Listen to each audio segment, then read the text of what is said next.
3, 2, 1. Oh wait, I start. It's a Thursday.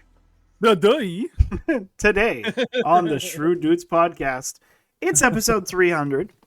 It only took, 3.5 years to get here. But we're here. It's been a while. And things are going as well as could be expected. And Steven, we thank those who have... all about consistency and perseverance. We try. We try. So, yeah. Just a bit of a background. I started the show with my friend Tate back in April of 2020. Danny joined for an episode or two that we did early on. And I was so amazing that he had to have me back full time. You were available. Come on! I was like, we enjoyed it. We enjoyed it, and then there's Tate a reason why you invited me back. You know that. Yes, you do have a generally interesting point of view. I guess. Sometimes. And I'm very chatty whenever you you're are doing exceptionally all your chatty. stuff. I'll give you that. You fill up the dead air. Yes, I do. I'm very good at it. I've always got a great opinion to share. So. Everyone gets a trophy in Canada. Sometimes, if you're a liberal, you get a trophy. If you're a conservative, you get your bank account frozen. I mean, that is a prize. It's a negative prize. Not a prize you wanted, but no, it's one that we have. Anyways, because this is episode 300, it is going to be an episode that is open mic. It's going to be lit up, bro. Lit up. Currently, of course, we have one guest that is not part of the Discord, but he is welcome to join in the voice chat again. Absolutely, yeah. And so if you wish to join the text chat, of course, we will be communicating with you over Twitch. And then if you wish to join us on our audio chat, you can join us on our Discord server, which I will, of course, link right now in the chat for Discord. I mean, I am like all over the place today. I will link in the Twitch chat. And, of course, people can join and have their voices heard. And you can talk about whatever we want to talk about. And, of course, hashtag ShrewdChat is something interesting. And I will definitely... the reason I'm putting that in, because normally on YouTube, they have super chats. So if you don't want to be on the... If you can't or don't want to be on the actual live stream, or on the Discord server, you can just put your questions in. Just put in hashtag ShrewdChat. So we know that it's a question that you're actually asking us instead of a super chat. That's something we actually need. I mean, it's that way. It's a specific question that you're specifically wanting to ask us and all that. Okay, so sure. in honor of the 300th episode, let's start the hashtag. Hashtag chat. That's right. Hey cuties, sex location. That's a great chat. Shrew chat right there. Well, I don't want to dox myself, so I am going to say, was it age? Age is the first one, right? Age is 44. Sex is definitely one of a binary, and I'm the male binary. Location is definitely in your heart. Yes. That's my location. Yeah. And my name is, of course, Steven. And I am 31. Ooh. And I am with nuts. We are in Calgary. he's Jeremy's chocolate. Exactly. Jeremy's chocolate spokesman because we are with nuts. Yes, we are. And we don't need to tell you which one is which. Yeah, if you need to ask which one is which, you need to be buying another bar of chocolate. That's right. You can buy the other. You can buy the other brand, not this one. Right. You're more their types. Yes, we're not looking for you. So it's good. That's right. So it's been pretty. It's been a wild ride. So let's special for the 200. I don't remember. Yes, I believe we did make we had a brief video for 200. Oh, yeah? Actually, if you want to just talk for 1 second, I'll see if I can find it. Because I think I did post it to YouTube. Oh, the actual little video, and I'll see if I can find it. So, okay, that was a year ago. It'd be kind of hard to find. Okay, well, no, that's episode 200. So, but that was celebrating 2 years. That wasn't the 200th episode. That was 2 years. Mm. So I don't know what the 200th episode, the 2 years would have been Mhm. in terms of. I have no idea. I just have no clue. Hmm. It was probably a while back. I mean, sometimes you're gonna find things, sometimes you're not. But Oh, I know. like we gotta move on, man. We gotta Yeah, we move it do. We on. do. Anyways, Keep it so rolling. Keep it rolling. that's the way it is. I will hopefully find it and link something if we need to. But so Make it work. what we're going to be talking about tonight. So in this week in satire, we're going to be talking about how Ukraine has replaced one of their foreign ministers with Dylan Mulvaney to hopefully acquire more support from America. I don't know how well that's going to go, and they have changed their official beer of choice to Bud Light. In the somewhat rant of the week, we're going to talk about how if you speak out against the establishment, they will find something on you. Whether or not it's real is debatable. Most likely false. In the Shrewd the Shrewd Check, we're going to be watching a very enlightening pro-abortion propaganda video. Yeah, it's good. It's been a while since we did a shoe check. Yes. Do And you have all the singers? You have them all ready? I believe I do. Okay, let's hope so. Let's hope so. And then finally, we don't really have it'll be the weekly highlight. We're not going to do a weekly exposure. It'll be the weekly highlight, and the weekly highlight will be the 1 Million Men March for Children. And that happened yesterday, and so we're going to show some highlights from that from across Canada. Kind of a big deal. And unfortunately, just because it was in the middle of the morning on a Wednesday, we did not get out to it. But we will be out to future events that happen this year. So this is only the beginning. That's right. SDG. Oh, he's talking about the meeting that's going to happen, I think, this week. The social, what's it called? Social something governance. Oh, Social digital governance. I forget what it's called. Maybe. Yeah, I remember. So, by the way, Conqueror shared that article during on Tuesday stream, and I was I did go through it, and I was like, this is crazy. Like, they're actually going to have a meeting deciding the future of pretty much all humanity. I was like, no, of course they are, because they're basically they're all basically supervillains. I mean, Klaus Schwab is not even trying to hide the fact that he's like trying to pretend he's like a James Bond supervillain. Mm-hmm. He's the maniacal laugh, and he's good. Sustainable development goals. Thank you. Yes, I knew it was one of those. I knew it was one of those like like BS nonsense talking points that they have talk at the hit phrases. World Economic. Yeah, it's like DEI, or SOGI, and education, or like all these new things that are trying to impose from the top down, even though nobody wants them. So yeah. If you have the article again, Conquerworm, we can put it on the screen maybe. But just letting you guys know, there's going to be a meeting this week, and they're going to decide all of us what is coming. They seem like good things, but that's the trap. Yeah, that's generally what the establishment tries to push for you. They're all a bunch of con artists and grifters. They basically come up with nice sounding ways of selling you poison. Yes, that's basically what they do. A good way of phrasing it. A nice sounding way of selling you poison. But talking about nice sounding ways of selling you poison, let's talk about this. Before you go into it, can you just click on that link and put it up just to kind of show people what he's talking about?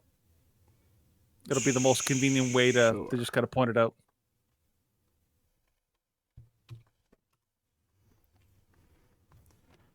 Yep. The Sustainable Development Goals. Again, all of these are going to sound. These all sound really nice, or at least most of them sound really nice. So no poverty, zero hunger, good health and well-being, quality education, gender equality, clean water and sanitation, affordable and clean energy, decent work and economic growth, industry, innovation and infrastructure, reduced inequality, sustainable cities and communities, responsible consumption and protocol, climate action, life below water, life on land, peace, justice, and strong institutions, and Goal 17 is partnerships for the goals. By the way, these all sound wonderful. I'll make you a deal, Stephen. Yep. You choose one. I'll choose one. One of these that where you can pretty much explain in a like one sentence how this is a complete and total BS, but it's actually a trap. I'll go first. So number 7, affordable and clean energy. Sounds great, but really what it is they're going to ban the third world from being using able to fossil develop fuels. like fossil fuels in order and to keep them in poverty. So it sounds great, but there's the poison pill. I don't Well, know and if of you can course, pick it's one. not just for the. It's not, of course, just for the. It's not just for the third world. Like if we were talking about the goals for the UN, if they enacted these goals, Mm-hmm. then Canada would freeze. Yeah, very much so. Like like carbon zero. Let's go to carbon zero. That's Yeah. gonna be Okay, That's gonna here. be super helpful. Number Like, 10. Number 10. Reduced inequalities. oh, that's guaranteed to be horrible. Guaranteed to be horrible because every time that they say there's going to be reduced inequalities and there's not going to be any differences between the class structures, means they're going to increase their take upon those that have even anything, and they're going to, of course, not put it in anyone's pockets, but you're going to basically be at the whim of the government, and the government will decide when you eat, because in the way of making everyone equal, then everyone will be living hand to mouth. That's basically okay. Number 10 is basically equity. Yes. It's basically we're gonna totally cheat and let the oppressed the oppressed groups jump to the front of the line, never get any legal pushback or any kind of like legal consequences for their action. It's basically we're gonna create artificial equity by doing actual inequality. So yeah, so all of this is garbage. I mean, like you can do a deep dive, but following this kind of stuff, Yeah. you learn pretty quick to tell. Deadline by Conquer how World they- and poverty by how they killing lie. 75% of the population. I mean, that's one way to reduce poverty. If there's Yep. less poor people alive, then you've kind of succeeded. So You definitely succeed. that's right. Anyways, Poison pill. So now we'll actually go into the stories of the day. Because we have to talk about these things. So let's watch this little video from the Babylon Bee. The Gender Fairy will grant your gender wishes today. Oh, I can't wait. This sounds super appealing. Hey, you there. Are you unsure what gender you are? Me? You're literally the only one in the room. You didn't think I was talking to your Star Wars action figures, did you? Oh, Why well, not? sometimes I talk to them, so Shut up. I'm trying to sell you something. Shut up. Where were we? Oh, yeah. Are you unsure what gender you are? boy, am I. Do you need to know what kind of genders there are to choose from? Boy, do I. Stop saying boy. It's not one of the approved genders to pick from. Anyway, check out the hot new book, The Babylon Bee Guide to Gender. Gender! Hi, I'm the Gender Fairy, here to grant all of your amazing gender wishes. All my That is gender solid, wishes. like, you know. Hey, no! You have to buy the book first.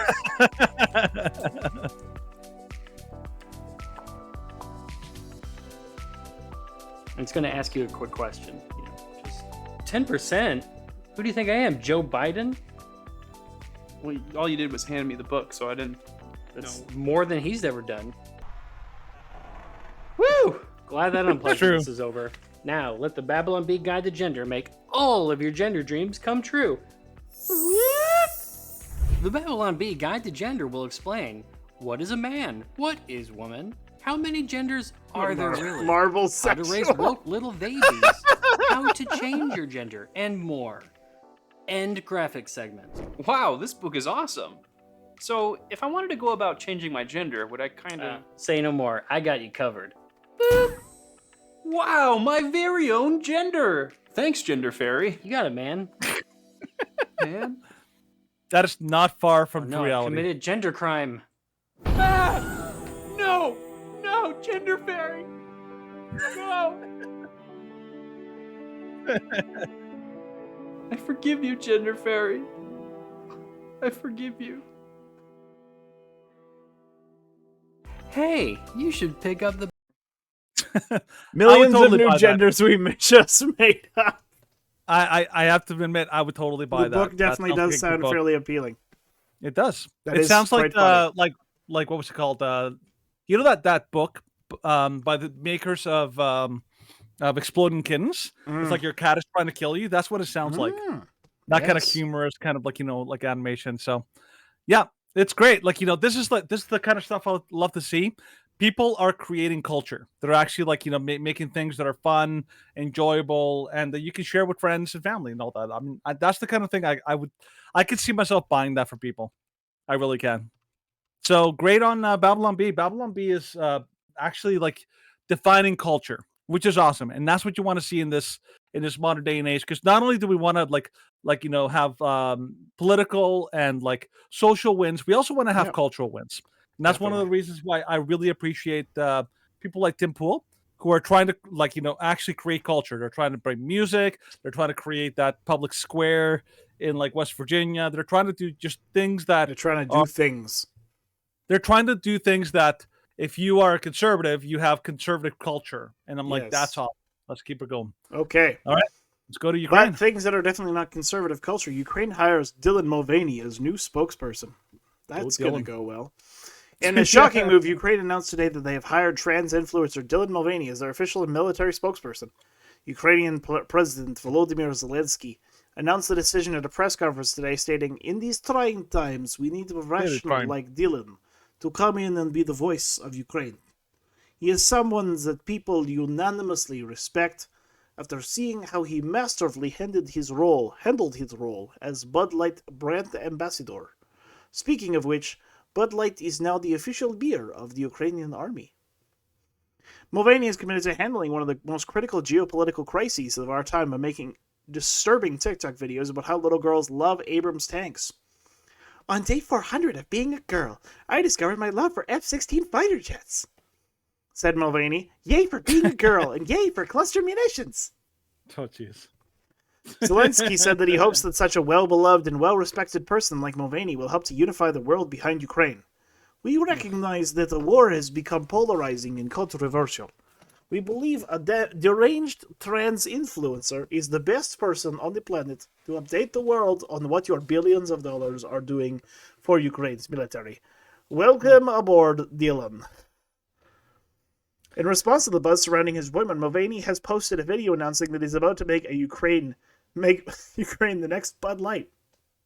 Yep. I mean, it's a brilliant strategy.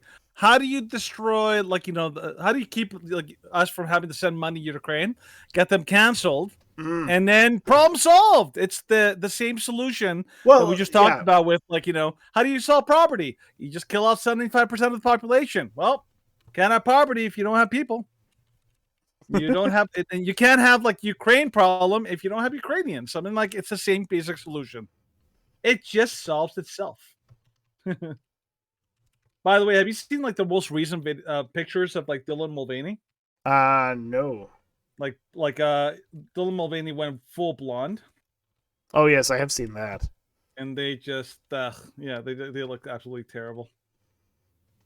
But it's the same thing, right? The whole idea is that and by the way, do you know that story is playing on what happened in Ukraine? The actual spokesperson? Mm-hmm. Can you tell can you give a quick recap of what actually happened in Ukraine is that there was a journalist who was a man who believed that he is a woman, and this person went to Ukraine under the idea of covering the refugee crisis and the displacement of troubled peoples. Right. And then they decided that they would join the Ukrainian army despite not speaking Ukrainian. And then because this person was beloved by mainstream media and the establishment, the Ukrainian military nominated them to, I believe, staff sergeant and made them... Oh, what was the official role? It was ambassador or something. I forget exactly what the official title was. But this person was just removed from that role because they apparently created a hit list of American journalists who don't like sending more money to Ukraine. And then I believe it was J.D. Vance who called this out on the floor of the Senate. And then Zelensky was forced to make this person quit. So things are going just fantastically in Ukraine. And, of course, Zelensky just spoke at this Action Summit, and he spoke about how the world is not committing as well as it could have to the climate agenda, because I'm sure that's what Zelensky and the Ukrainian people actually care about, is the climate agenda. But, of course, if you speak the code words and you speak the buzz phrases, then the left will give you money. It's only So Zelensky he's doing what he needs to do in order to get the cha-ching. But maybe not what he needs to do in order to actually end this conflict. Which I've stated many, many times how I'm fairly certain this conflict should end and what would bring it to a fairly quick conclusion. So, anyways, another reminder, of course, that this is an open mic session. So if you wish to join our live audio chat, then of course you can join it in the Discord server. We gotta put the link on the chat. Yeah, I'll put the link once again in the chat. That's fine. So if you wish to do that, then come on over. We'd love to have you and discuss some interesting things. And then, of course, share this video with your friends, because the more people talking, then the more interesting opinions we have. It's going to be good. It is indeed going to be good. Anyways, let's move on to the rant of the week, and then Danny can talk about the wolf in sheep's clothing. Or the boy who cried wolf. No, the wrong way. Boy who cried wolf. I did it wrong. Anyways, let's go. What's wrong with you? Ow. Red alert.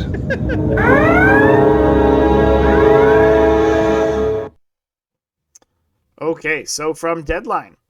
Rumble hits out at UK government's disturbing letter as video site defends letting Russell Brand monetize content.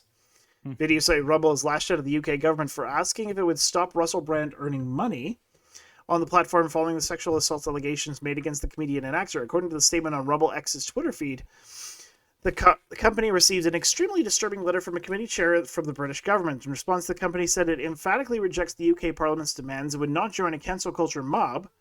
Over the weekend, Brand was accused of committing acts of rape and sexual assault, which we've gone over.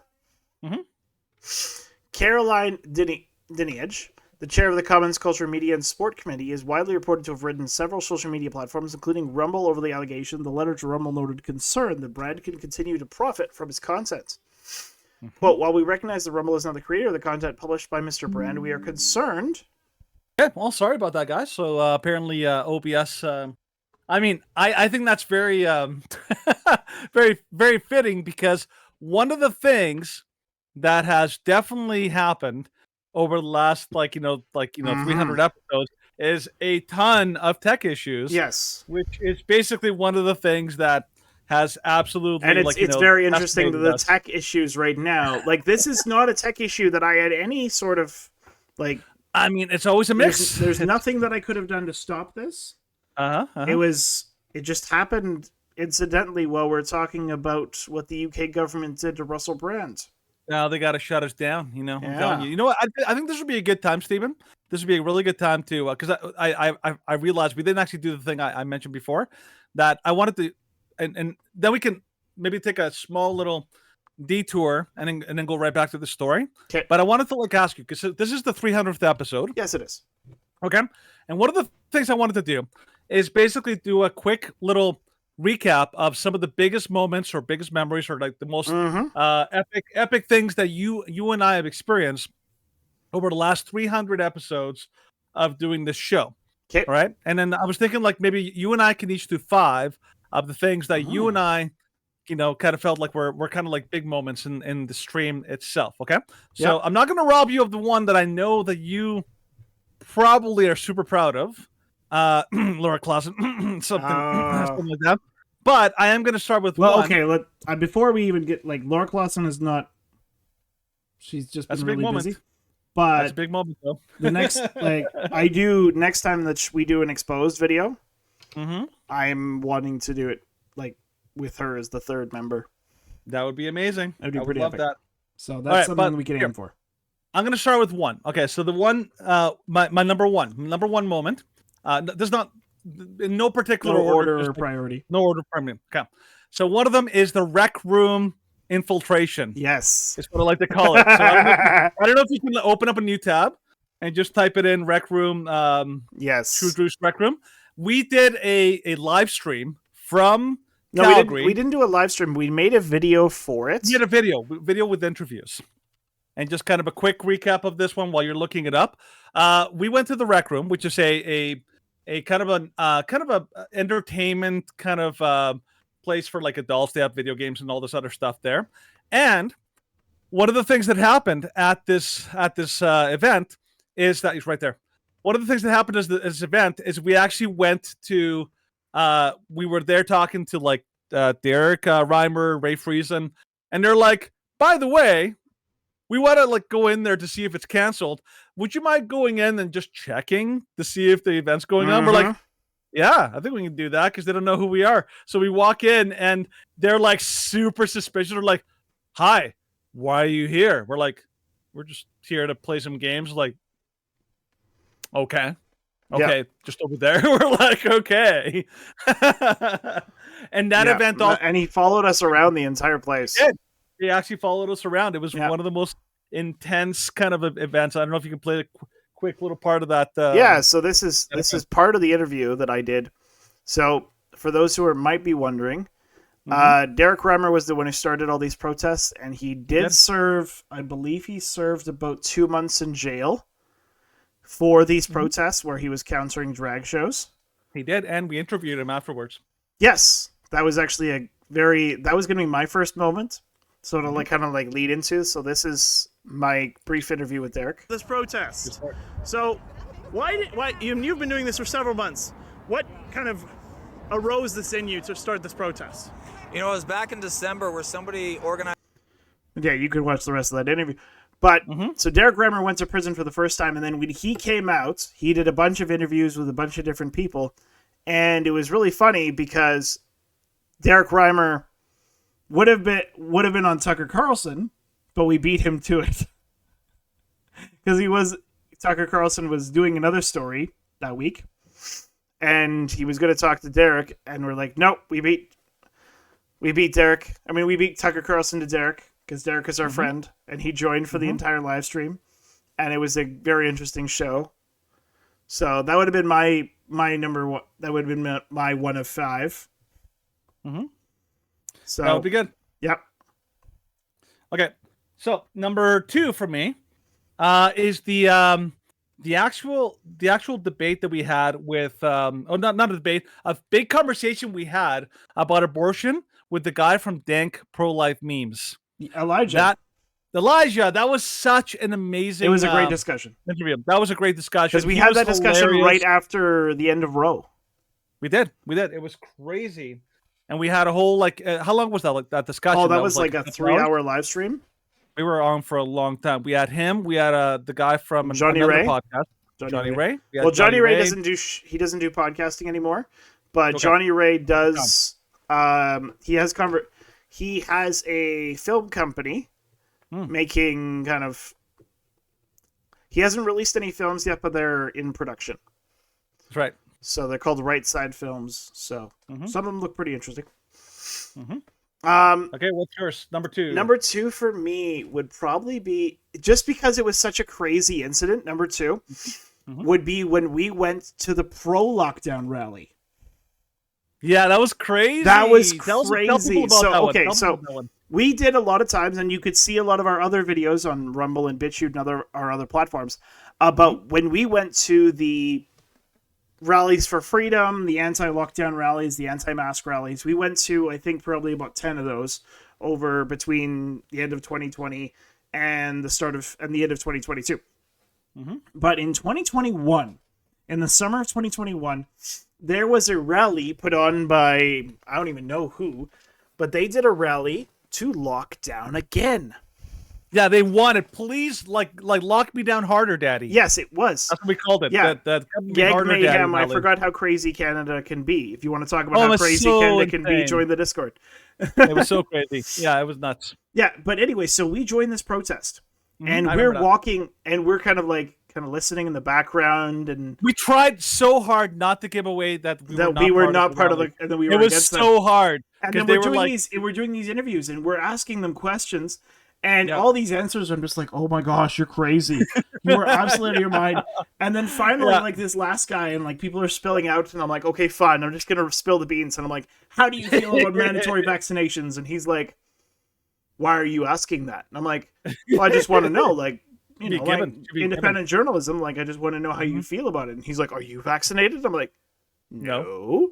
And he And like you can takes tell you 3 moved steps away. back. Stepped away from you. And he's like, why not? And I'm like, okay, let's go this way. And I'm just like, Mhm. bam, bam, bam, bam, bam. And he's like, It was all incredible. this like nonsense. And I'm like, no, Mhm. that doesn't make any sense. And he's just getting increasingly frustrated.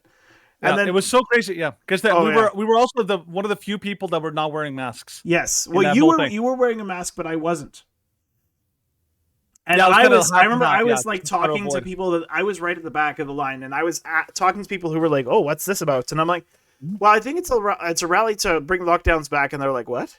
And I'm like, "I'm a passive observer. I just want to hear what they have to say."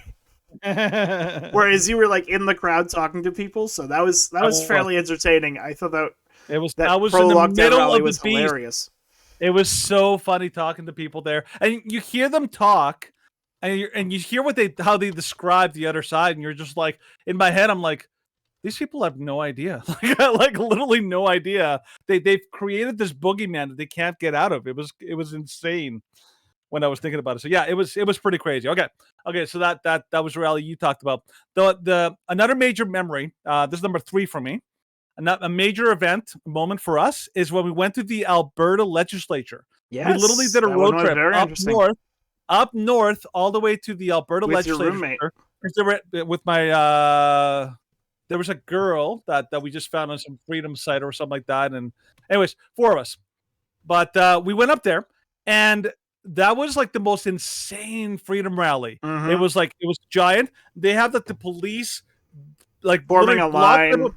formed a line to separate us, but we heard stories like people were actually being assaulted on the way to the rally, who like, you know, the anti-rally people, the anti-freedom people, they were basically pretty much finding people who were like, you know, going to the rally, and they would beat them up on the way in the parks.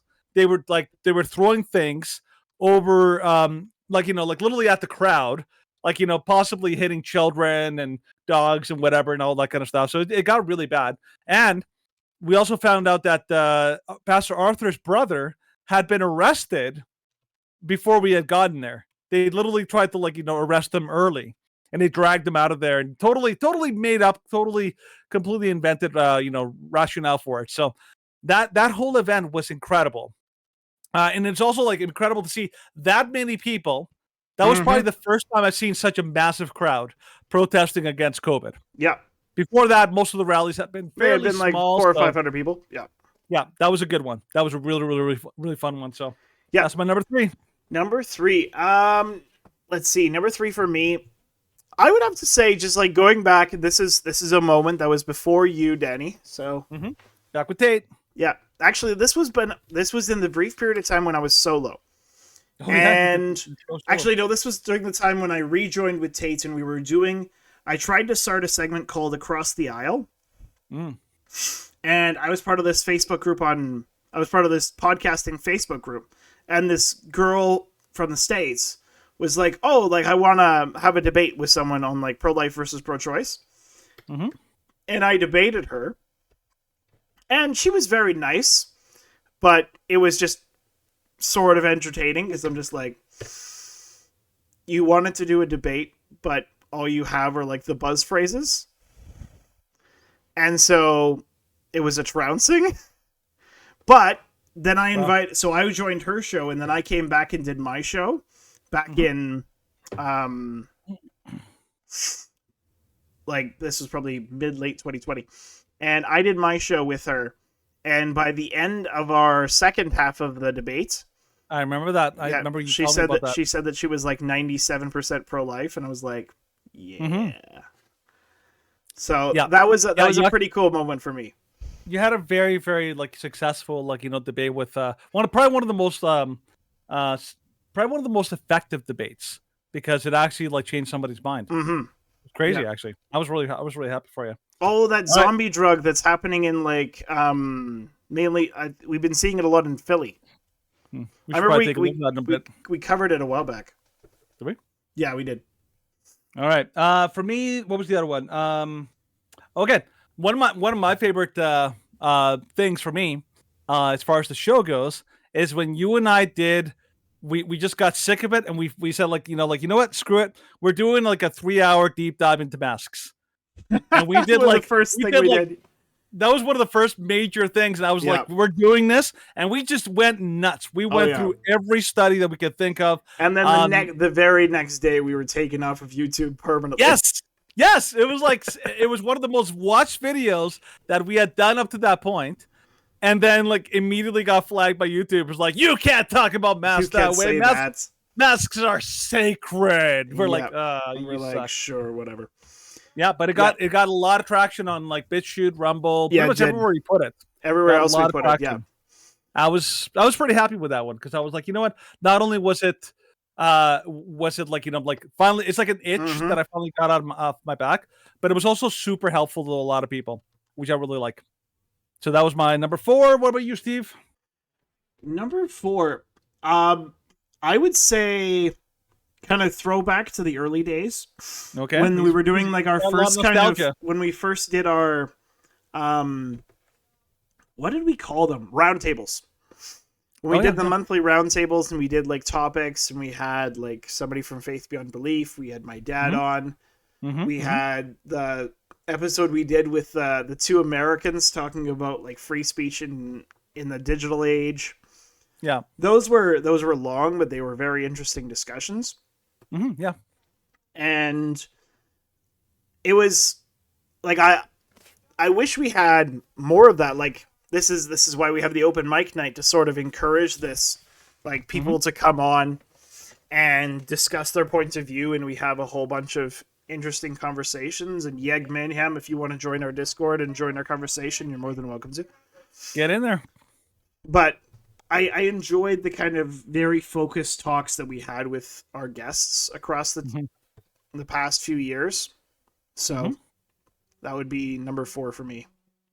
Yeah, and for me, I'm gonna like this is a little open ended, but my number 5 is a lot of the great interviews that we had. Like I just love like some of the interviews. So like for example, we did a very long interview with all of the candidates for city council here in Calgary. We had like several of them. Yeah, we did. Come on, that was amazing. We had a big talk about the logistics of the Bible and how to like, you know, like respond to COVID mandates with Pastor Tim Stevens and also Pastor Aaron Rock. That was my favorite video. That was one of my favorite ones. We also had an interview with Pastor Jacob Riom. No, who was not Jacob Riom. We had an interview with Tobias Thyssen. Tobias Thyssen, who was on the run at that point. Yes, he was hiding from the police. He was hiding from the police. They were literally like waiting around. They actually went to his house looking for him, trying to like arrest him in secret. And he was like talking to us and like, "Where are you?" It's like, I can't disclose that because the police are literally looking for me. We're like, "Whoa, that's crazy." That was pretty crazy and all that. And then also we had that one really great conversation with what was his name? Our buddy Jojo. No, not Jojo. Yes, but he went to work with CCBR. Oh, right? Yes, I could see his face. Me too. I could totally see his face. He runs the pro-life guys. He does. But I know I'm stuck too. But he basically, so this is one of our buddies, longtime buddies from the Corps and all that kind of other places, and we basically did one whole episode where we basically went through and we debunked pro-choice Josh, memes. that was a great one. Josh Gale. We basically went through like, what was it, like 30, 20? 20 pro-choice memes. We went one at a time and we basically explained why this meme doesn't work, why it fails and why it's wrong and all that. And it was really fun. We just kind of took one at a time. Each of us took one and we kind of just went through it. That was actually really fun. Cameron Cote. That's the guy's name. Okay, cool. And we had a discussion with him also after the passing of Rogue. We had a conversation with him, and we had a conversation separately with Jojo and with... no. I remember her face. Our friend from Fairview. Oh, Robin Campbell. Robin. Yes. That one was surprisingly good. Like It was great. Jojo wanted to go, and we're like, we were gonna get someone else, but then we're like, oh, I asked Robin, like, hey, would you like to join in? She was like, sure, and it turned out to be one of the most like amazing like It was a great conversations. A great little video. Robin was phenomenal. She was like a hit, basically. Yes, she was. So that was good times, man. All right. I think we have. Well, I have two more, and I think you have one more each. Give us. I think I think you can finish up. Yeah. Sure. Let's see. Notable. Okay, this one I wasn't with you, and it wasn't really officially part of the show. A lot of them are like without me, man. What the heck? Well, this one was when I went to that the rally against that guy. Well, I didn't do any interviews there. Yeah. But dang, I saw some crazy stuff at that rally. That would have been amazing if you could record that. Oh, that would have been. Oh, it would have been crazy. But a couple things, and of course, being this is the 300th episode, a couple things which we're going to be doing in the next few months. So it's something interesting in the next couple months is Ben Shapiro is coming to Calgary. Yeah. It'd be cool to get tickets, but tickets are like $180. And so we will have interviews outside. It'll be probably fairly chilly, but we'll do it anyway. We've had interviews in the cold when the rallies were happening. Oh my gosh, some of those interviews were so cold. But that's just the way it is. Sometimes you got to brave the cold to get the truth. But let's go back to talking about getting the truth. Let's go back to that. Now we're actually going into like the first segment that we talked about. Yes. So let me just set this up really quick. Okay. Here's the premise I want to present to you. Okay. Because I was listening to a couple of podcasts today, and I was like, you know what? I think what they're describing is the boy who cried wolf phenomenon. Okay. So if you guys know the story, it's a very common story. It's like the boy who cried wolf. Basically, if you don't remember, or if you don't know, it's basically there was a village, and they basically got this boy to go up on a hill, up in the forest, and then his only job was to warn the village if there was like a wolf coming, like, to attack and like to take out the animals and all that. So obviously he got really bored, and he's like, suddenly decided like, I'm going to start calling. And so he started yelling out, wolf, wolf. And the whole village comes out with all their weapons and everything else. And they're all coming ready to go. And he's laughing his head off. He's like, fools, what are you doing? And he does that several times. And each time they come thinking like like there's going to be a wolf. And then once again, the kid's laughing. Finally, when there's an actual wolf, the kid yells, wolf, wolf, and nobody comes. And of course, he gets eaten, and sheep get eaten, and very, very terrible story. Now, this is what's happening right now, and this is why I want to preface this with this. What is going on right now is that the mainstream media, politicians, a lot of political talking heads everywhere, they're basically following the boy who cried wolf scenario in throwing accusations out, knowing that they don't have to even prove them, because there's no downside, there's no consequence, there's no it's only upside for them, because all they have to do is smear your name, make everyone think like, oh my God, this person's like done this terrible things just by the accusations, and then they know that they've already put that out there, people are hearing about it, and by the time it gets resolved, like several weeks or months down the line, most people won't know about it. By that time, the damage has been done, and the person's reputation has been destroyed, and they've been basically excised from polite society, including like a lot of the social media. So keep that in mind as the boy who cried wolf phenomenon, which is what they're doing. They keep throwing out accusations, and at this point, you need to basically like assume that whatever the media says, it's basically a lie before they even start. That's the theme I want you to go. You can go in first, Stephen. All right. So we continued a little bit before this. So we talked about how UK government sent a letter to Rumble, and how Rumble said, no, we're not going to do that. So this is part of the letter. While we recognize that Rumble is not the creator of the content published by Mr. Brand, we are concerned that he may be able to profit from his content on the platform, wrote Diniage in our letter to Rumble CEO Chris Pavlovsky. Yeah, We'd be maybe grateful you can go if to you the could actual. Can you go to the actual the letter? the Twitter? Yeah, because so the bottom one is the actual letter from. Yeah, There it is. That's the one. That's the letter that she kind of wrote. Okay. And by the way, this is an official letter from the UK government. from This the is not Culture, like- Media, and Sport Committee of the House of Commons in the United Kingdom. which means that they have some authority to speak on behalf of the UK government. This is not some random rogue government agent or this is an actual member of the House that was given authority to write on behalf of the on behalf of the Parliament. So this is authoritative. That's why it's important. Okay, so dear Chris, I'm writing concerning the serious allegations regarding Russell Brand in context of his being a content provider on Rumble with more than 1.4 million followers. The Culture, Media, and Sport Committee is raising questions with the broadcasters and production companies who previously employed Mr. Brand to examine both the culture of their industry in the past and whether the culture still prevails today. However, we are also looking at his use of social media, including on Rumble, where he issued his preemptive response to the accusations made against him. While we recognize that Rumble is not the creator of the content published by Mr. Brand, we are concerned that he may be able to profit from this content on the platform. We'd be grateful if you could confirm whether Mr. Brand is able to monetize his content, including his videos relating to the serious accusations against him. If so, we'd like to know whether Rumble intends to join YouTube in suspending his ability to earn money on the platform.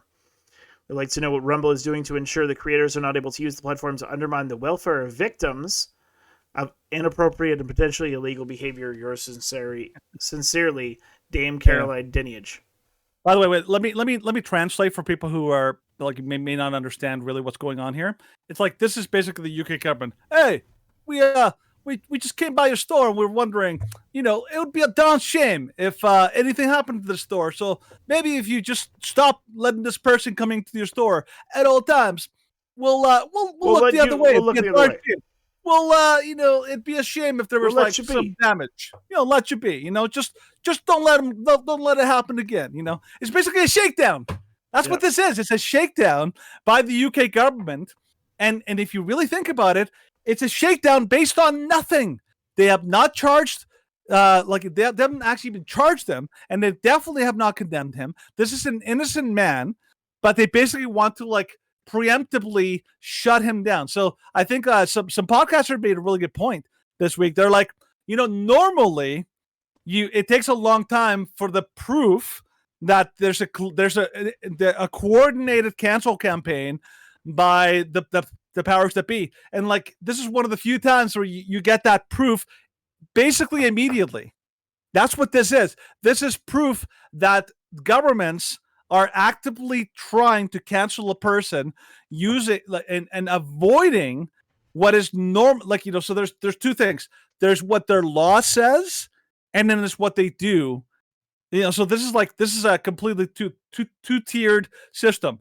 In terms of the law courts, it takes a long time. There's due process, there's innocence, presumption of innocence, all that kind of stuff. But then when it comes to actually punishing people in social media and in real world, they basically go with he's guilty just because somebody accused them. It's the witch hunt. This is basically a witch hunt. Oh, somebody accused you of being a witch, so we're gonna ruin your life forever. That's what's going on here. It's crazy when you think about it. But Rumble's response was every bit as amazing as I don't think anybody thought the response was anything but brilliant. Oh yeah, and amazing. So you can probably read that. So the letter from Rumble. While Rumble obviously deplores sexual assaults, rape, and all serious crimes, and believes that both alleged victims and the accused are entitled to a full and serious investigation, it's vital to note the recent allegations against Russell Brand have nothing to do with the content in Rumble. Just yesterday, YouTube announced that based solely on media accusations, barring Mr. Brand from monetizing his video content, Rumble stands for very different values. We've devoted ourselves to the vital cause of defending a free internet, meaning an internet where no one arbitrarily dictates which ideas can or cannot be heard, which citizens may or may not be entitled to a platform. We regard it as deeply inappropriate and dangerous. The UK Parliament would attempt to control who is allowed to speak on our platform or to earn a living from doing so. Singling out an individual and demanding his ban is even more disturbing given the absence of any connection between the allegations and his content on Rumble. We don't agree with the behavior of many Rumble creators, but we refuse to penalize them for actions that have nothing to do with our platform. It may be politically and socially easier for Rumble to join a cancel culture mob, but doing so will be a violation of our company's values and mission. We emphatically reject the UK Parliament's demands. So that, Bravo, man. very Bravo. good job by That's how you Rumble. do it. Tell That's the UK basically- government to pound sand. That's a very polite It way is. of giving the UK government a giant middle finger. Like, that's basically what they've done. Really well done. That's what you want. Like, this would have been unheard of 5 years ago. Like 5 years ago, good luck. Nowhere, everyone would have shut you out, and there's no choice. We've seen what happened with Alex Jones, with Milo Yiannopoulos, with Laura Loomer, with Alex Berenson, with tons of people that whenever they're canceled, it's all at once. Everyone basically just does a big dog pile, and you have no options. Thankfully, right now we're living in a different time where, my goodness, suddenly there's like free speech options out there, and they're not beholden to the almighty like powers that be right now. So Rumble's amazing. Twitter, I can't imagine Twitter's going to go there because Elon Musk. I think Elon Musk even like mentioned it. I think Yeah, he said did. he wouldn't. He He said something. He said it's not going to happen. He's not going to happen. And then I also heard some people suggest that even TikTok TikTok, is yeah. unlikely to do it because they're not essentially governed by the U.S. They're basically governed by Chinese interests, and I don't think that this is something that they want to get into. So it's going to be good. I'm hoping that we'll see that. Now, this is a coordinated cancel attempt. This is basically a coordinated attempt to banish Russell Brand based on BS accusations. Now, I want to show you how they're overplaying their hand and like throwing out accusations. These people have to be guilty because we've said so, because we found people who want to throw it out. Like, how did they overplay it? By accusing Tim Ballard. Yep. Tim freaking Ballard, the guy who's behind the Sound of Freedom movie, the guy who rescues children from child trafficking, the guy who is by the way, I didn't actually know he was Mormon. I knew he was I thought he was Christian, but he turns out he's Mormon. But he's very devoted. Mm-hmm. He's a very devoted Christian man with a large family, with lots of kids. And they're saying 7 women have come out against him. Bull crap. I don't I do not believe in it for a second. So I don't know. Maybe take us into that story, Stephen. All right. So from New York Post, Sound of Freedom hero Tim Ballard accused of sexual misconduct against 7 women report. Married anti-child slavery activist who is the inspiration for Sound of Freedom has been dogged by allegations he sexually harassed 7 women on overseas missions and took advantage of a Mormon elder. Tim Ballard founded the anti-sex trafficking organization Operation Underground Railroad a decade ago, abruptly resigned in June after the group started probing the sexual misconduct claims against him. Sources familiar with the investigation said Ballard, who was portrayed by Jim Caviezel, has allegedly asked women to act out his wife on undercover missions carried out to rescue sex trafficking victims. He allegedly pressured women to share a bed or shower with him during the missions, suggesting it was necessary to fool the traffickers. I call BS on all of this. Yeah. Well, Ballard's sudden exit from Our was publicly reported 3 months ago. Neither him nor the organization offered up an explanation at the time. And the outcome of the investigation was immediately clear. He hasn't publicly addressed the sexual harassment allegations. So a spokesperson for Our wouldn't address the claims leveled against Ballard, but said in a statement Monday the organization is dedicated to combating sexual abuse and does not tolerate sexual harassment or discrimination of anyone in its organization. Yeah. By the way, if you go down there, it says Ballard. Where is it? Ballard, who is weighing a run for U.S. Senate seat in Utah. Okay, he's actually going for Senate, so that's key context. He's contemplating running for Senate because who just decided that they're going to retire this year, Stephen, in Utah as a senator? Mitt Romney. Mitt Romney. He's a big name in the Republican Party. He's going to retire, and Tim Ballard is seriously considering running for Senate. What are the odds? What are the odds that these sexual allegations are coming out just before he contemplates a run for Senate? What are the odds that that's happening? You have to exercise a new form of critical thinking, and that is these people are liars until proven otherwise. I think one of the problems that we had in our society is that we always assume, oh, CNN said it. Oh, prominent, celebrity said it. Oh, prominent, like high priced lawyer or politician said it, and we just assume because of the goodwill that we've like built up over like whatever time that they're telling the truth, and we never ever assume that they would be liars. And the problem is right now we're living in an absolutely fraudulent society where people are going to throw out completely made up accusations without a lick of proof. All they have is the illusion or the appearance of legitimacy. But anybody who's been around the block knows these things. You have to basically assume that they're liars until you have very solid evidence.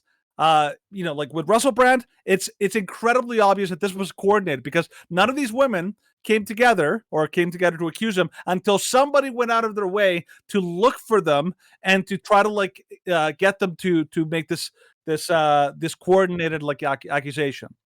You just have to assume at this point that if you are a strong voice for conservatism, you're probably any allegations that come out are probably BS, and that is just as as much true in the next story, which is the one from Rudy Giuliani, and then after this one, Stephen, I'll let you lean on these ones. So give us this. This is another one that came out this week. Okay, so ex-Trump aide accuses Rudy Giuliani of groping her like a wolf. Like a wolf. Cassidy Hutchinson was accused former New York City Mayor Rudy Giuliani of groping her in her new book. Hutchinson, 27, was a former aide to Trump. Staff Mark Meadows and gained notoriety as a star witness for the House Select committee that investigated the U.S. Capitol riot. She testified on June 28th that Trump wanted to let armed supporters at his rally on January 6th, and he lunged at a Secret Service driver when he refused to allow the then president to get near the Capitol. Trump described Hutchinson as a low-level staffer and a total phony. Mm-hmm. Hutchinson makes strong allegations against Giuliani, a Trump ally, and his former attorney in her new book, Enough, scheduled for a September 26th release. What are the odds, hey? When is that? When is that going to happen, Stephen? September 26th? When is that? Next week. So today is the 21st. What are the odds that she's making these? Remember, these supposedly happened right after January 6th, right? But somehow conveniently she held off on making some big splash about Rudy Giuliani, manhandled me or touched me or something like that, just before her book release. What are the odds? Oh, what a coincidence, eh? It would be sad if it wasn't so incredibly humorous. This person, anyways, go on. All right. So, excerpt from the book is reported by The Guardian details an encounter between the pair backstage during Trump's speech near the White House, hours before rioters stormed the Capitol. Found Rudy in the back of the tent with, among others, Trump attorney John Eastman, writes Hutchinson, then 24. The corners of his mouth split into a Cheshire cat smile, waving a stack of documents. He moved towards me like a wolf chasing in on its prey. We have the evidence. It's all here. We're going to pull this off. Rudy wraps one around my body, closing the space that was separating us. I feel a stack of documents press into the small of my back. I lower my eyes and watch his free hand reach for the hem of my blazer. Well, by the way, this all happened with a big crowd of people around them, in front of it's apparently this all happened right out in the open. Nobody said anything. By the way, if anybody in the chat, I'm wondering if anybody in the chat, do you know who this woman is? Do you remember who she is or what she's famous for before all this happened? Because I didn't know until somebody else mentioned it. Stephen didn't find out until I mentioned it too. I don't know if anybody in the chat actually knows who this woman is. This woman, what's her name again? Cassidy Hutchinson. This woman is the most incredibly ridiculous allegation ever against President Trump, which I found. I just did a quick search on it on Snopes.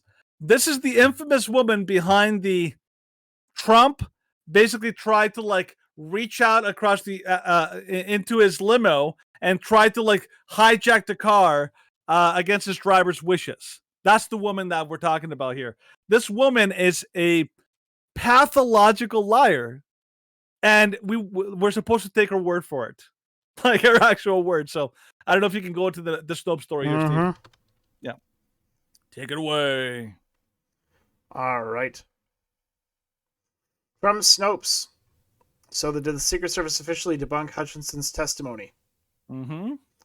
As the morning of June 29th, 2022, evidence shows the United States Secret Service had officially debunked the ex-White House aide Cassidy Hutchinson's testimony that she gave under oath. In the early mornings of June 29th, author Nick Adams tweeted the United States Secret Service had officially debunked slanderous claims against U.S. President Donald Trump that were reportedly made the previous day. And the end of the tweet asked, will the fact checkers correct the record? Yeah. So like the important part is like go down to like where it says according to the testimony,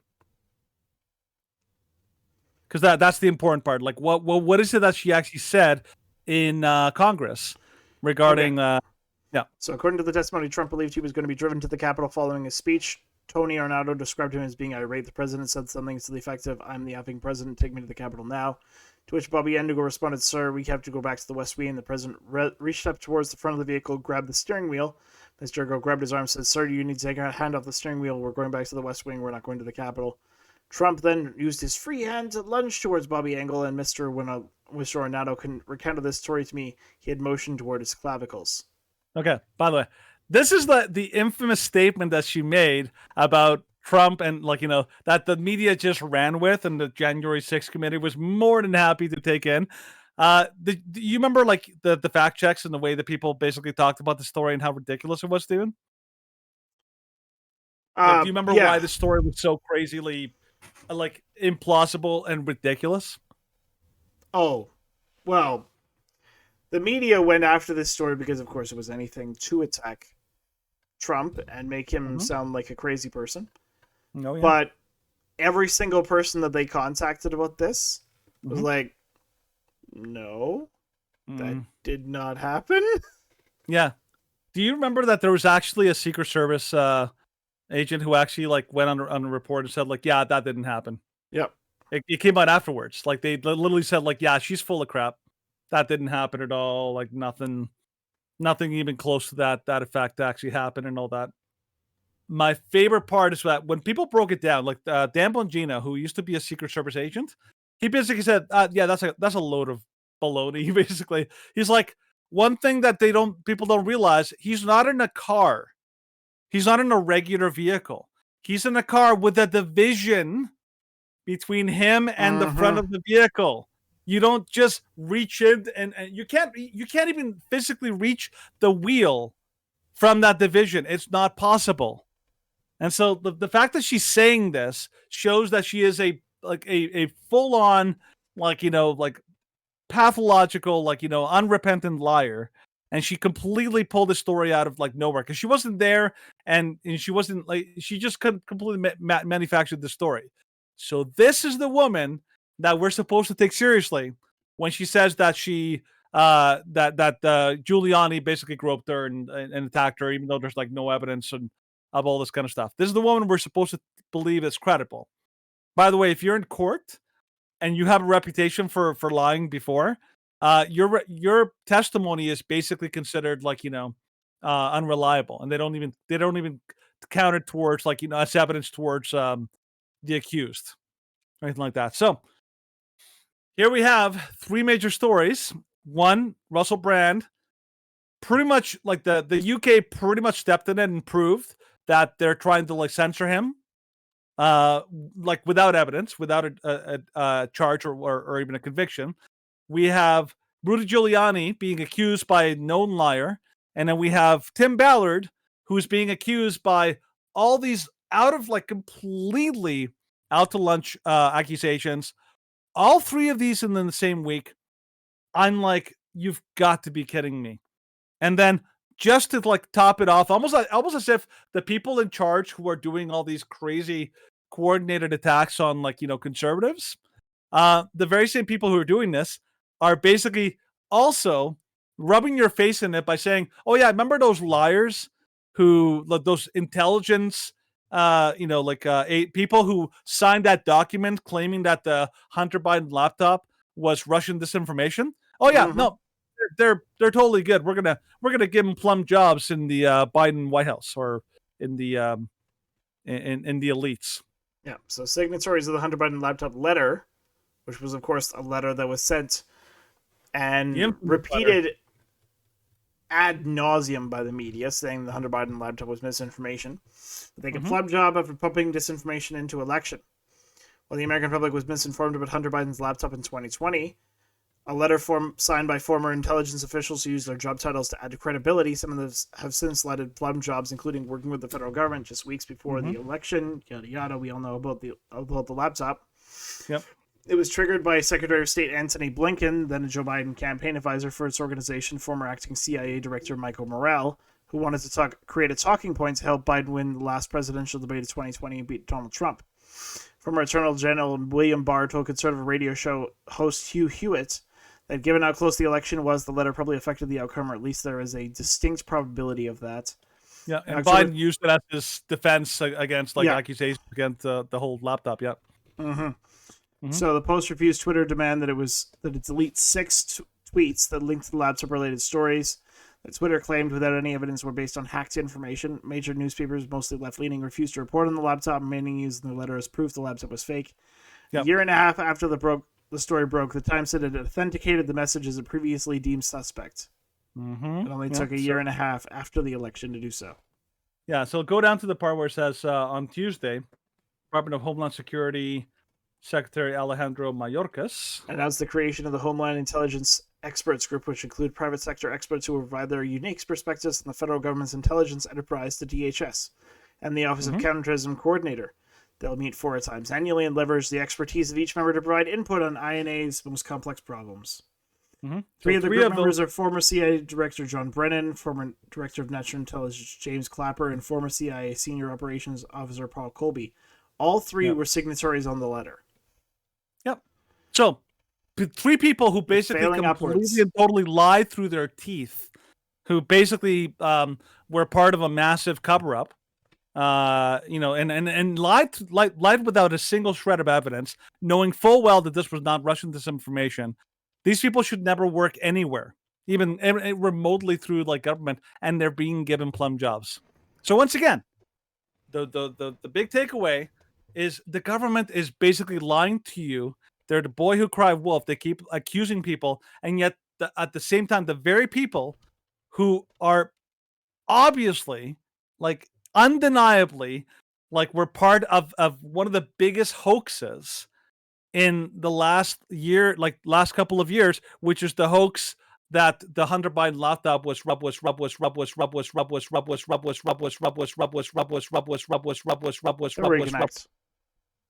of what more evidence do you need to know that all of these people are pathological liars? Mike. Okay, I'll check. Okay, no, it fixed itself. Okay. Sometimes that happens. I don't know why that happens to you. Yeah, it does. But sometimes your mic and your camera just decide to disconnect.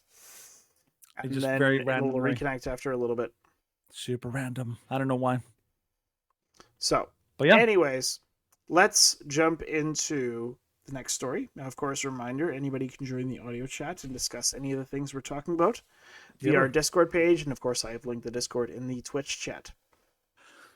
So the next thing we're going to talk about is this video from a organization called Progress Action Fund.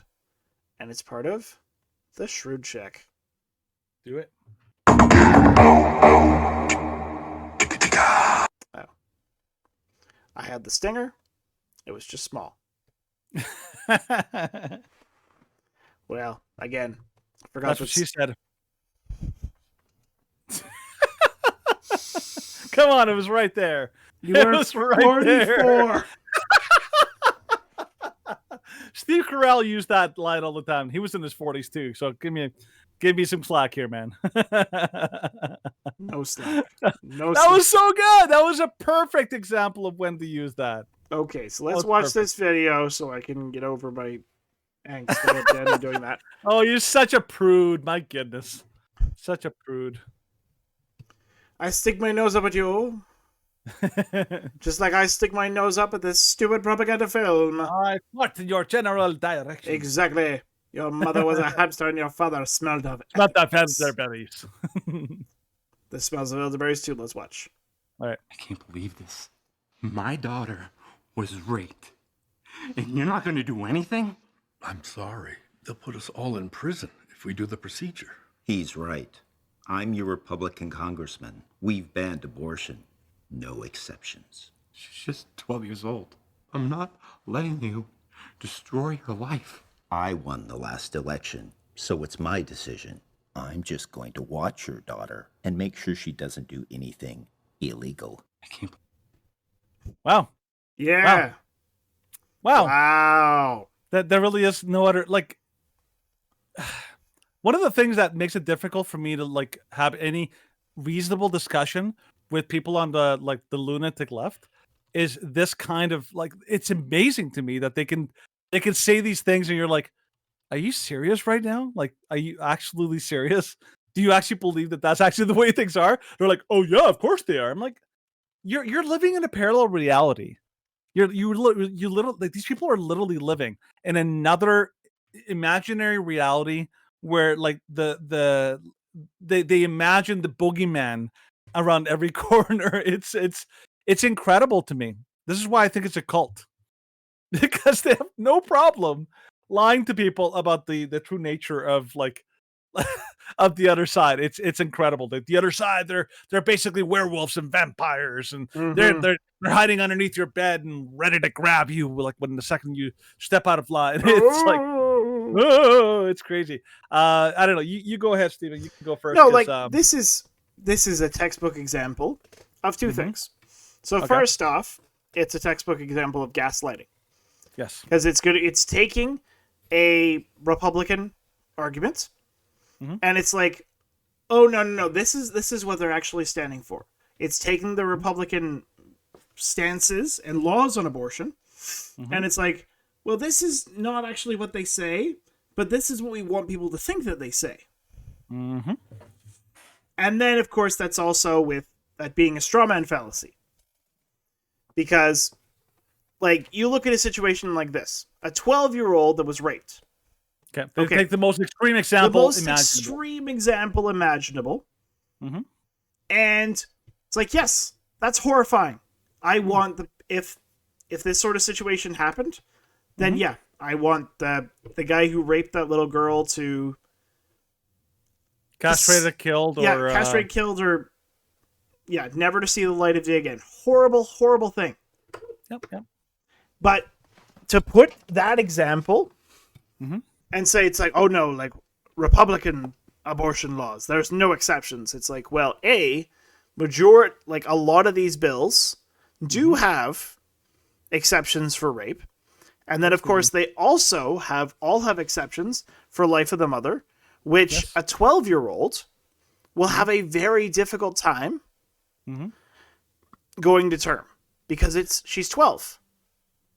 They also had that, didn't they have that example? Like not long after Roe, it was like a girl was raped or somewhere like in Ohio or something like that, and they try to use her as the poster child for like, why Republicans are evil and all that kind of. And it turned out that the girl was raped by basically a person who was living with them or something like that. It was like a illegal alien or something like that, and that's part of the reason why they basically tried not to like shine any light on the story.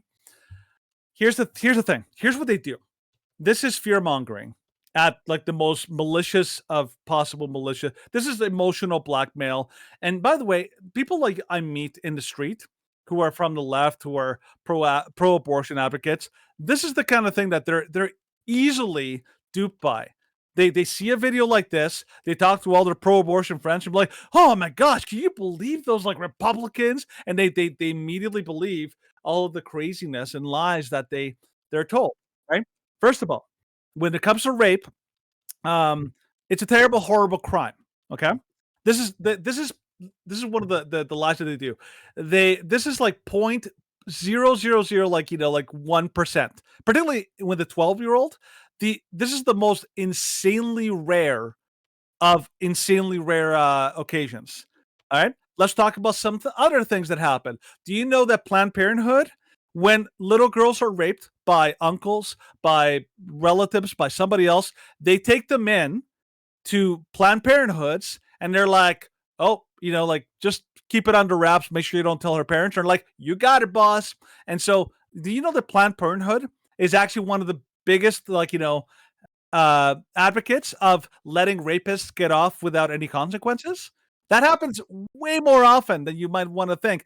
And by the way, when they do that, they absolutely won't, even though they're required by law, they never ever report on the rapist.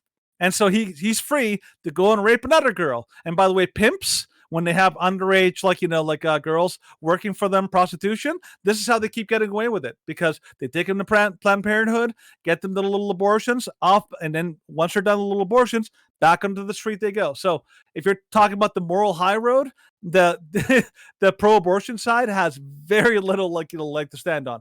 Then let's talk about the opposite. The Democrats and all these lunatic leftists, they always like to say, they use these extreme cases. Do you know what's what's rare as well, but much more common than this scenario is women who go into a abortion facility at 9 months of pregnancy, and they say, you know what? My boyfriend left me, or something changed in my life. I want to kill this, 9 month, old, child before it's born. That happens very commonly, and that is every bit as horrifying as the situation that they're talking about here. That is horrifying.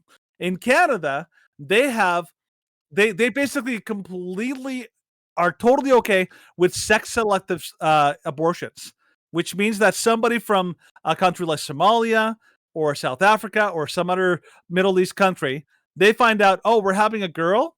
Oh yeah, we're gonna go to the abortion clinic and we're gonna basically say we want to get rid of this baby. Oh, why you want to get rid of it? Oh, because we wanted a boy and we don't want a girl. It's like, you got it, boss, and they'll basically murder that 9-month-old baby. That's every bit as extreme and far more horrifying than the possibility of a little girl. Because by the way, yes, 12 years old is difficult, very difficult for them to be able to carry that child to term. In anyone you ask in the conservative movement, particularly the pro-life movement, you ask them, hey, what do you do in this scenario? You say, well, is the girl able to carry the child to term? Then carry it to term and give it up for adoption. That is the most humane thing you could possibly do, rather than put a girl through that kind of trauma of having murdered an actual child and having to live with that for the rest of their life. You're basically doing a double crime to this poor child, because the child had to live through the rape, which is they're already going to have to live with that. But then you're also going to have to live with the fact that they may have, and one day they probably will realize they did kill their own baby. So they're doing a double wrong. So all of this stuff is so easily debunked, and it's so incredibly manipulative. They're not even trying to have a reasonable conversation. They're just trying to lob accusations about the horrifying nature, supposedly, of the Republicans. By the way, Democrats are basically trying to say, hey, you know what? You can have an abortion all the way up till birth, and sometimes after birth, there's videos of Republican Democrats in governments in California saying on live on camera that essentially basically saying that, oh yeah, we'd be fine if the baby's killed after it's born. They find creative language to get around that, but they will all be okay with killing a child all the way up till birth, and sometimes even after birth. Don't let them fool you to thinking that the pro-lifers and conservatives and Republicans are the extreme and dangerous ones. They are the ones who have the absolutely horrible and truly atrocious and evil beliefs and standards. They're the dangerous ones, not us. That's my rant, Steven. Oh yeah, no, I'm completely on board with it. The things that the Democrats want to do in terms of abortion, it's absolutely obscene. I had one person arguing against me this week about abortion, and it's well, yeah, the Democrats are okay in some cases with abortion after birth. And they're like, what are you talking about? I'm like, well, ex-government Ralph Northam from Virginia. said the baby would be delivered, and then they'd have a talk about whether the baby would be, they'd get rid of it. And the person's like, he didn't say that. You have to look at the video in context. And I'm like, the video in context literally is the quote that I gave you. Mm-hmm. You just don't like it. And whether or not you like it or not does not mean that that's not what he said. What he is saying is absolutely deplorable. Yeah. And the Democrats really, really want to hide the fact that they are okay with abortion on demand and to be fully paid for. Mm-hmm. By the way, no one's more embarrassed about like Democrat beliefs than Democrats. Than Democrats. Like the second you bring, like, what was that? Remember that interview we had with Kamala Harris last week? And the lady's like, but Democrats want like abortion all the way to 9 months. She's like, that's crazy. That's just crazy. It's like, well, okay, do you not want that? It's like, what I want is like Roe to be restored. I'm like, so you don't want like abortion in 9 months? What I want is Roe to be like, okay, you're clearly like just like obfuscating at this point. Like they don't want to say the quiet part out loud, but they're happy to throw like this kind of like nonsense at people. This is basically like the most emotional. This is emotional extortion. And if somebody sent that to me, I'd be like, you know what? You're just as bad. You're just as evil as the people who are promoting this, because you actually believe this kind of nonsense and you're spreading this kind of like nonsense. Like, give me a break. It's this is like straight up evil. It should not be. And pretty easy to debunk, actually. Oh, exceptionally easy. Anybody pro-choice talk about this, I will take you on. Bring it. This is such an easy thing to like, completely and totally like tear apart.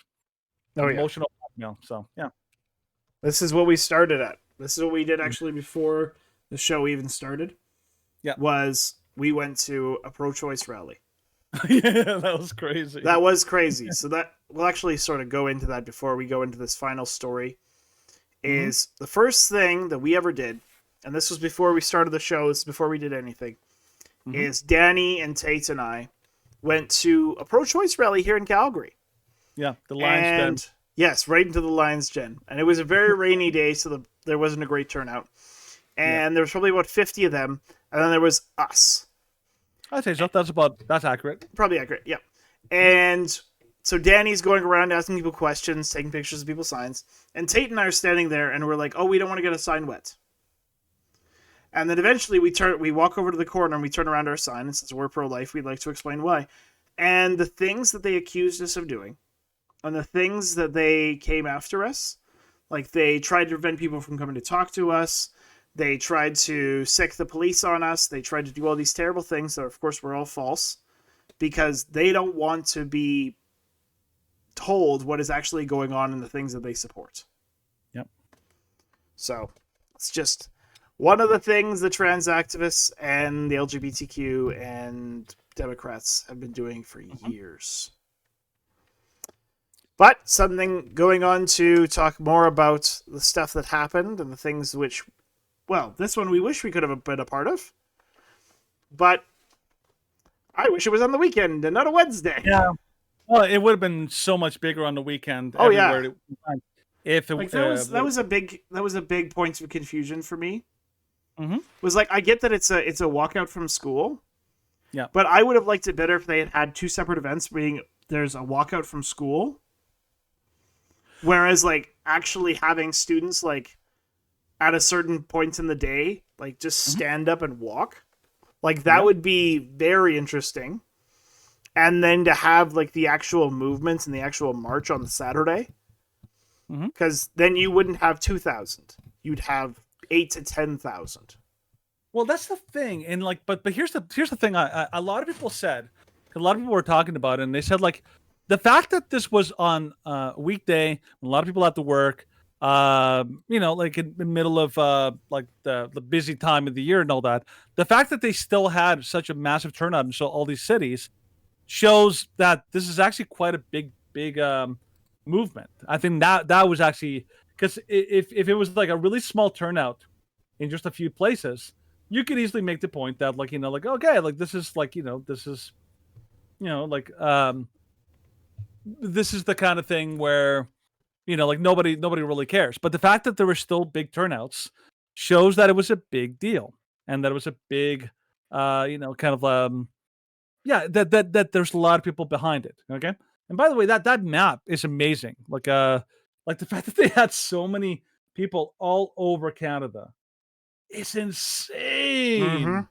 Like all of those pins are places that actually hosted a Million March for Children. Okay, now two things I want to kind of like point out.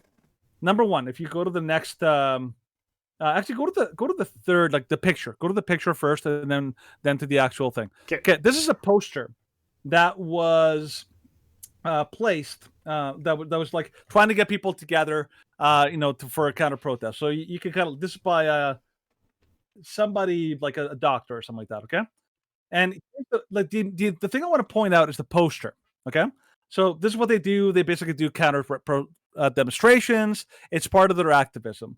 But so it says like today, like these rainbow rights are under attack. We'll continue to see hate in the streets of Canada unless those in leadership roles and in the community stand up and speak out. No space for hate. Okay, trans rights are human rights. Hashtag Ottawa. All that kind of stuff.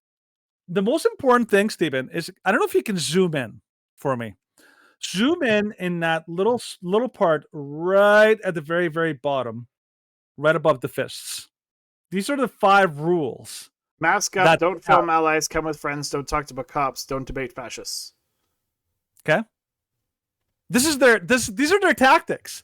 Like I normally, like, these tactics are kind of like in the background. People will talk about them before rallies. They actually put the tactics right on the poster. They literally put it there. This is why people refuse to talk to people whenever they go to these rallies.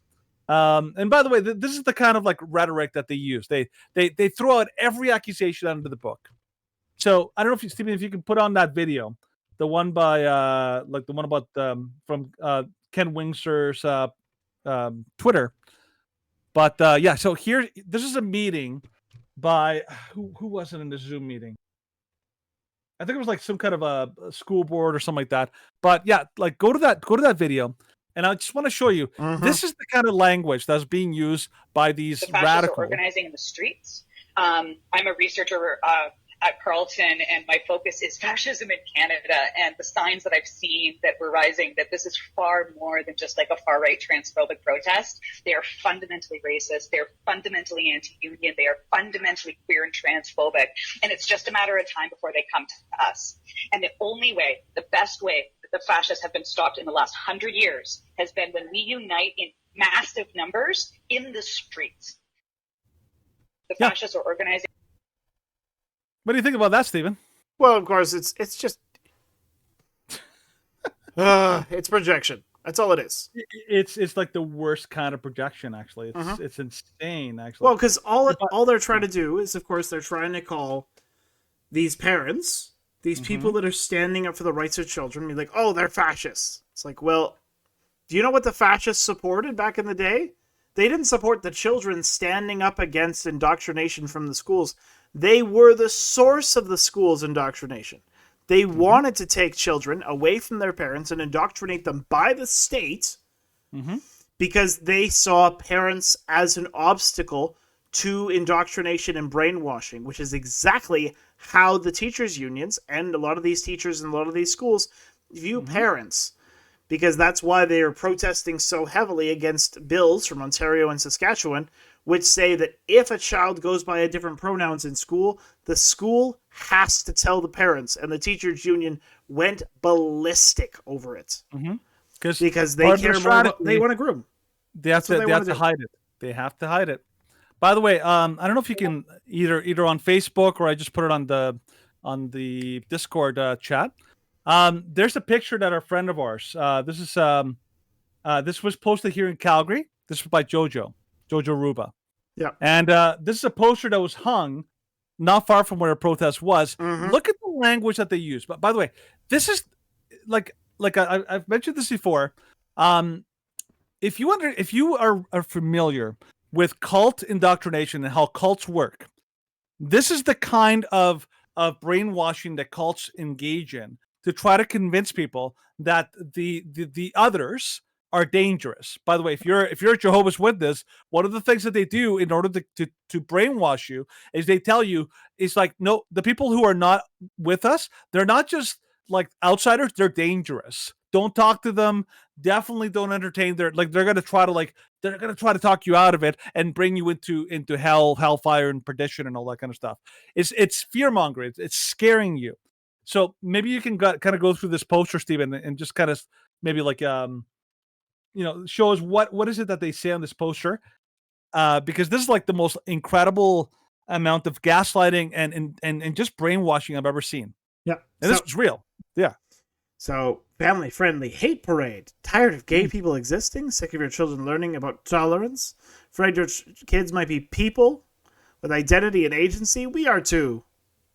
And then apparently they forgot to do like the it shows you that this is real, because they can't even like do any kind of like any kind of check. March with us as we demand the eradication of queer people existing. Of course, that's a reference to Michael Knowles.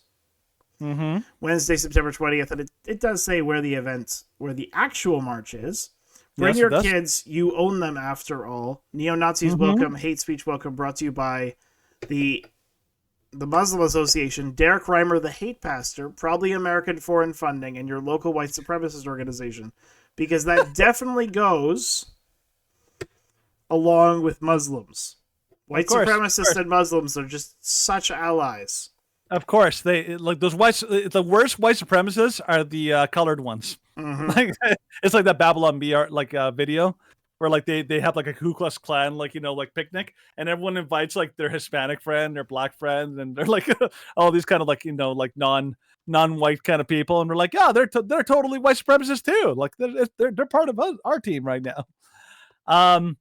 Yeah. So by the way, this is so that picture from before, this poster to that video of an actual meeting of like people trying to create the pushback. It's all accusations about the insanity of these people. Now, that being said, now we can actually go and look at the actual parade and see who are the crazy people, who are the dangerous people, and who are the lunatics in these crowds, who are the hateful people. So now you can actually go through the actual video, Stephen. Mm-hmm. Take it. Alrighty. So let's watch. Yeah, do the Key and Bestie. It's fine. Well, the Key and Bestie is not so much of a hate one. That's just like numbers. No, the one that says sheer number of people here is unreal. Okay, we can do that one. So we'll go over the size of the crowd. So this is a video from the event. Mm-hmm. This is from the one in Ottawa, I believe. It's Ottawa, yeah. So yeah, this is a big crowd. Mm-hmm. Lots of Muslims, lots of Christians, black people, white people, like every race possible. Yep. And children. Mm-hmm. Tons of children in that crowd. Yep. Did you see the video from like some of the interviews from Calgary today? No, I didn't actually. So one of the people that Adam interviewed, it's our good friend JoJo. Oh no way! I was like, it's JoJo. Nice, you gotta interview JoJo. I was like, that was great. Mm-hmm. And they actually like highlighted his name and like the organization Free to Care that he supports. So I was like, that's awesome. Good work, JoJo. So that was kind of a highlight of the number of people. Yeah, like by the way, there's tons of videos of rallies everywhere from Toronto, Vancouver, Calgary, Edmonton. All of them are the same. They're just regular people who just kind of went to all these places and enjoyed. Montreal also had a big one. That one was like that one actually was a little more violent, which is not surprising considering the kinds of people there. But now, most of these rallies, and I encourage you to go watch the footage of all these. Like I think lots of people from like the pleb did a 5-hour live stream. Yep. You can just kind of go in and out. You'll see everyone's there is incredibly like peaceful. They're just good people wanting to protect kids and all that kind of stuff.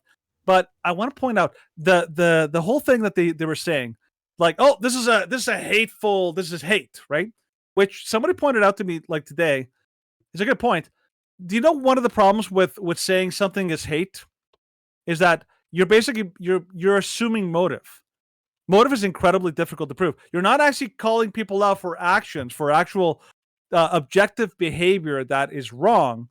You're like saying that you're stopping hate is you're assuming motives. You're assuming that every single person at that rally is hateful, which is impossible to prove and definitely impossible to falsify. This is the clever language that they use. But I want you to look at some of these examples that I pointed out and tell me who are the hateful people. Yep. Like hate is difficult to prove, but you can tell by the way people talk. Okay. Who are the really hateful people? So go for some of them. So yeah, this is some of the videos. Are you a religious person? I see a cross.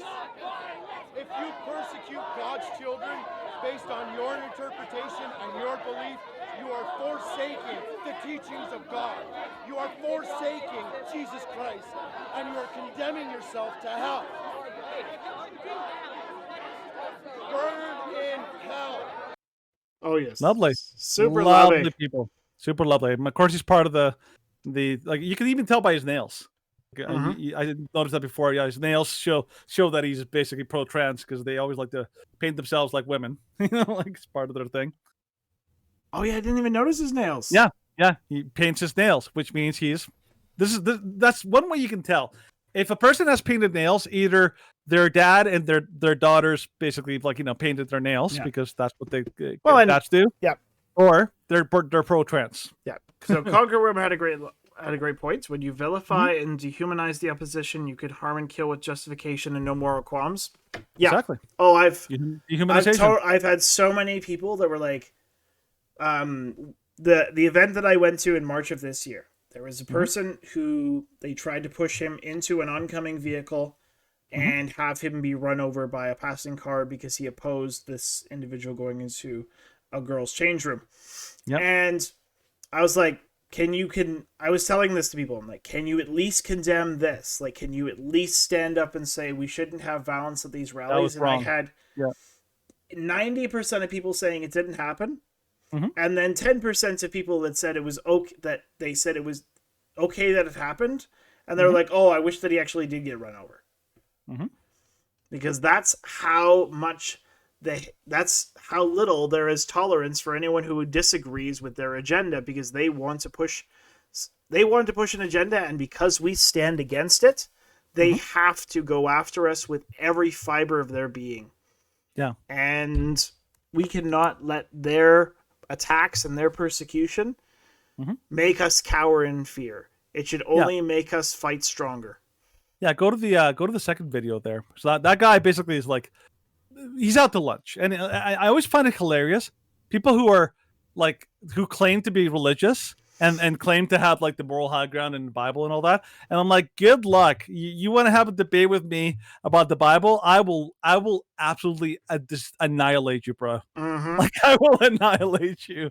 These people are always like hoping for like ignorance. Yeah. Like they're like, I'm going to say things and hopefully nobody's going to be able to fact check me. I'm like, if I was there, you'd be done. But yeah, this is another example of another person. Again, children in the crowd, like women, all that kind of stuff, doesn't care. This is the way that these people talk. So I don't take this one away. I think this was again Ottawa. Yeah, this is Ottawa. Enjoy.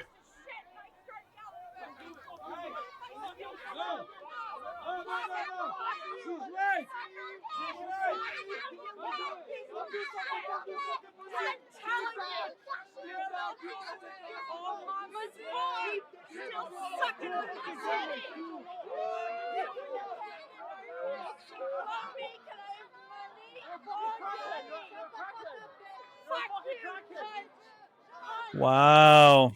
Yeah, just a lovely lady. And by the way, this is what they do. Like this lady, clearly on the other side. Okay. But the people who are part, like anyone, you talk to a leftist, be like, can you condemn that? No. She was anti-hate. She was anti-hate. Everything that she does is totally and completely acceptable because she's on the right side and all that kind of stuff. This is what they do. They accuse the other side of the exact things that they do. Like I remember, I went through the entire as much footage as I could go through. I mean, I saw like one person that was actually able to show a video of somebody from the like what would look like the Muslim kind of crowd at one of the rallies.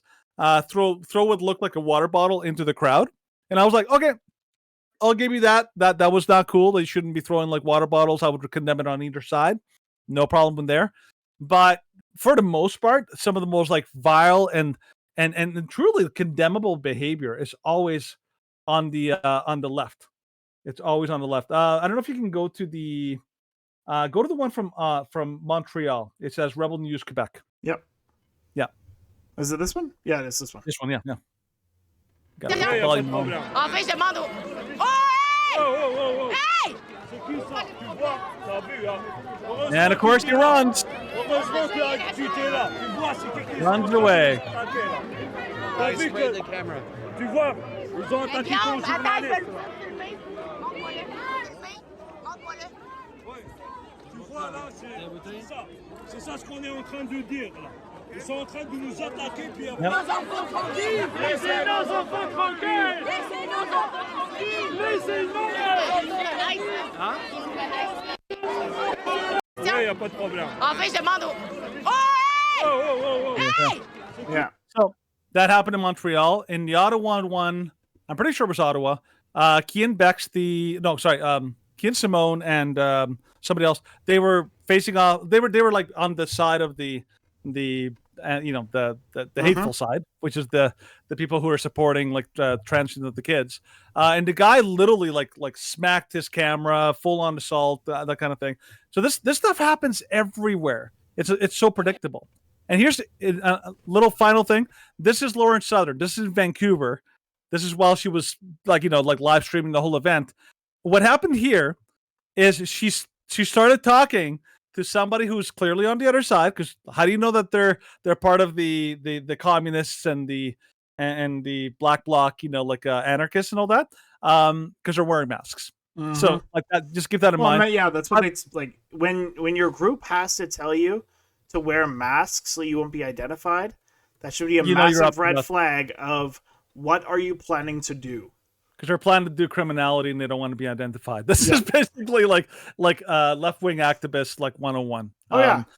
So yeah, take it away. So this happened there. She started having a conversation with one of the girls from the pro-trans side. I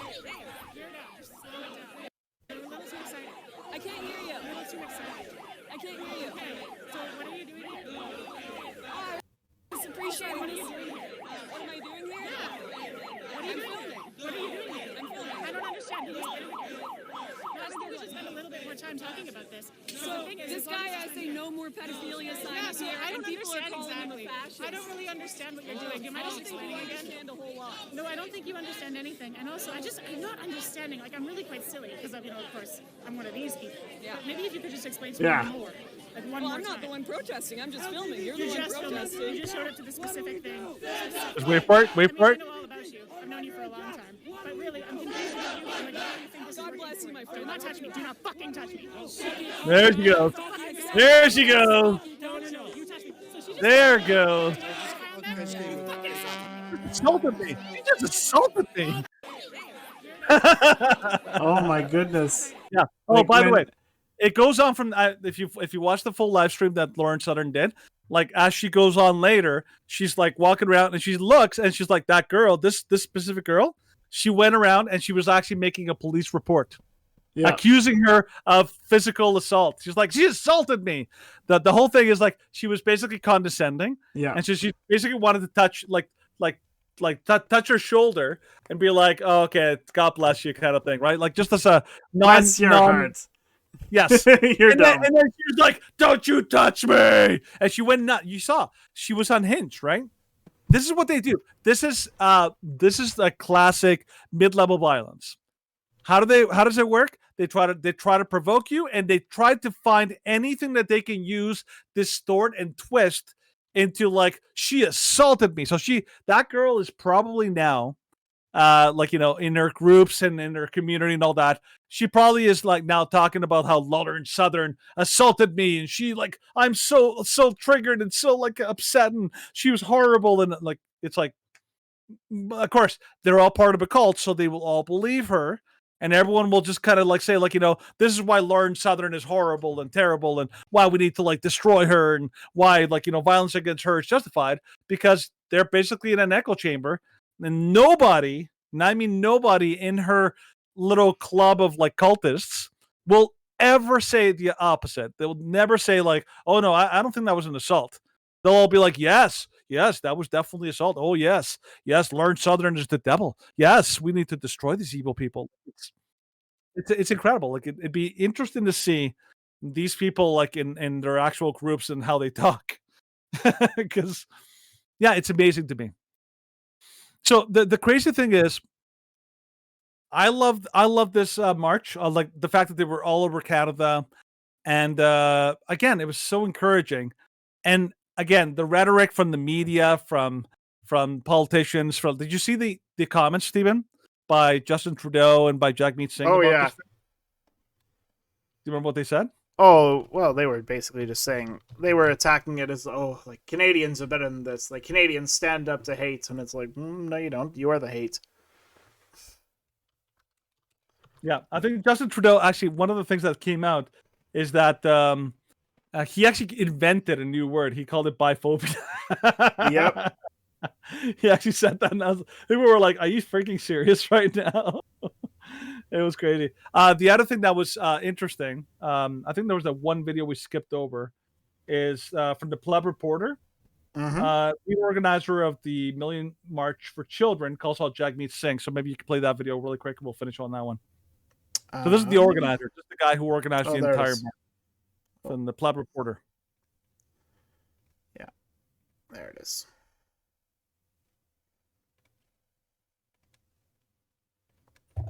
Okay.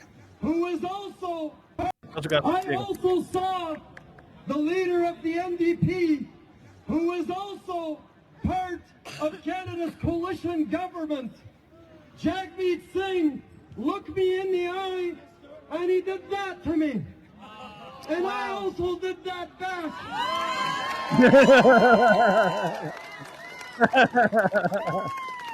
Mr. Singh and Mr. Trudeau, yes. Resign! You do not speak for Canadians.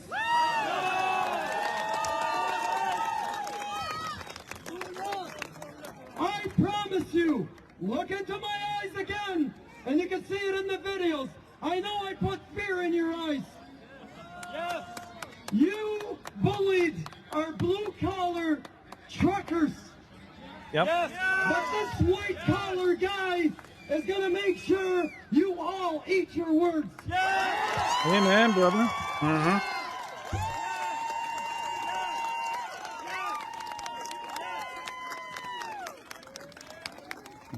Can you believe that, though? Yeah. And I want to remind you, Mr. Trudeau.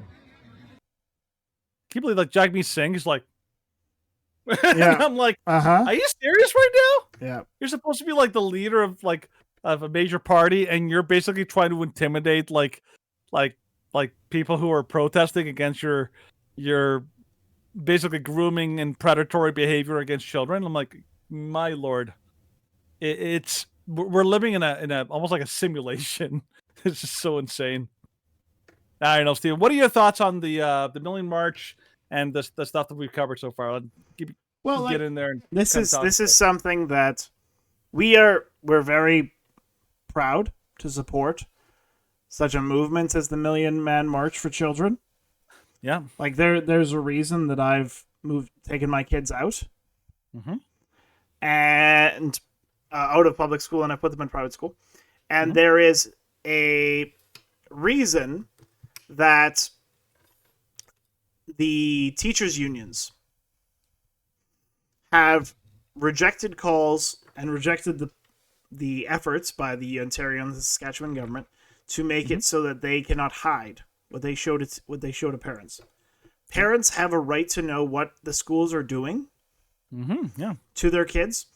And of course, as a parent, like when I see some of the stuff that is pushed and the stuff that is promoted in the schools of North America, and especially here in Canada, I'm appalled.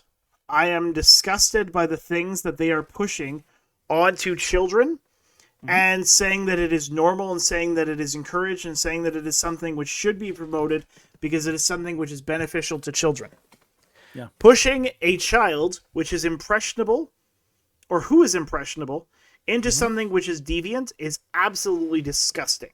If you are pushing a child towards the idea that they can change their gender if they don't feel 100% satisfied with the way that they are, you are abusive and you are brainwashing an impressionable child into something which will ruin the rest of their life through mutilation and sterilization.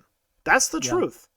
And the fact is the mainstream media and, of course, the people who were counter-protesting, they don't want to admit that. They're like, why are you so afraid of your child having a different identity? Why are you so afraid of like love and acceptance and tolerance?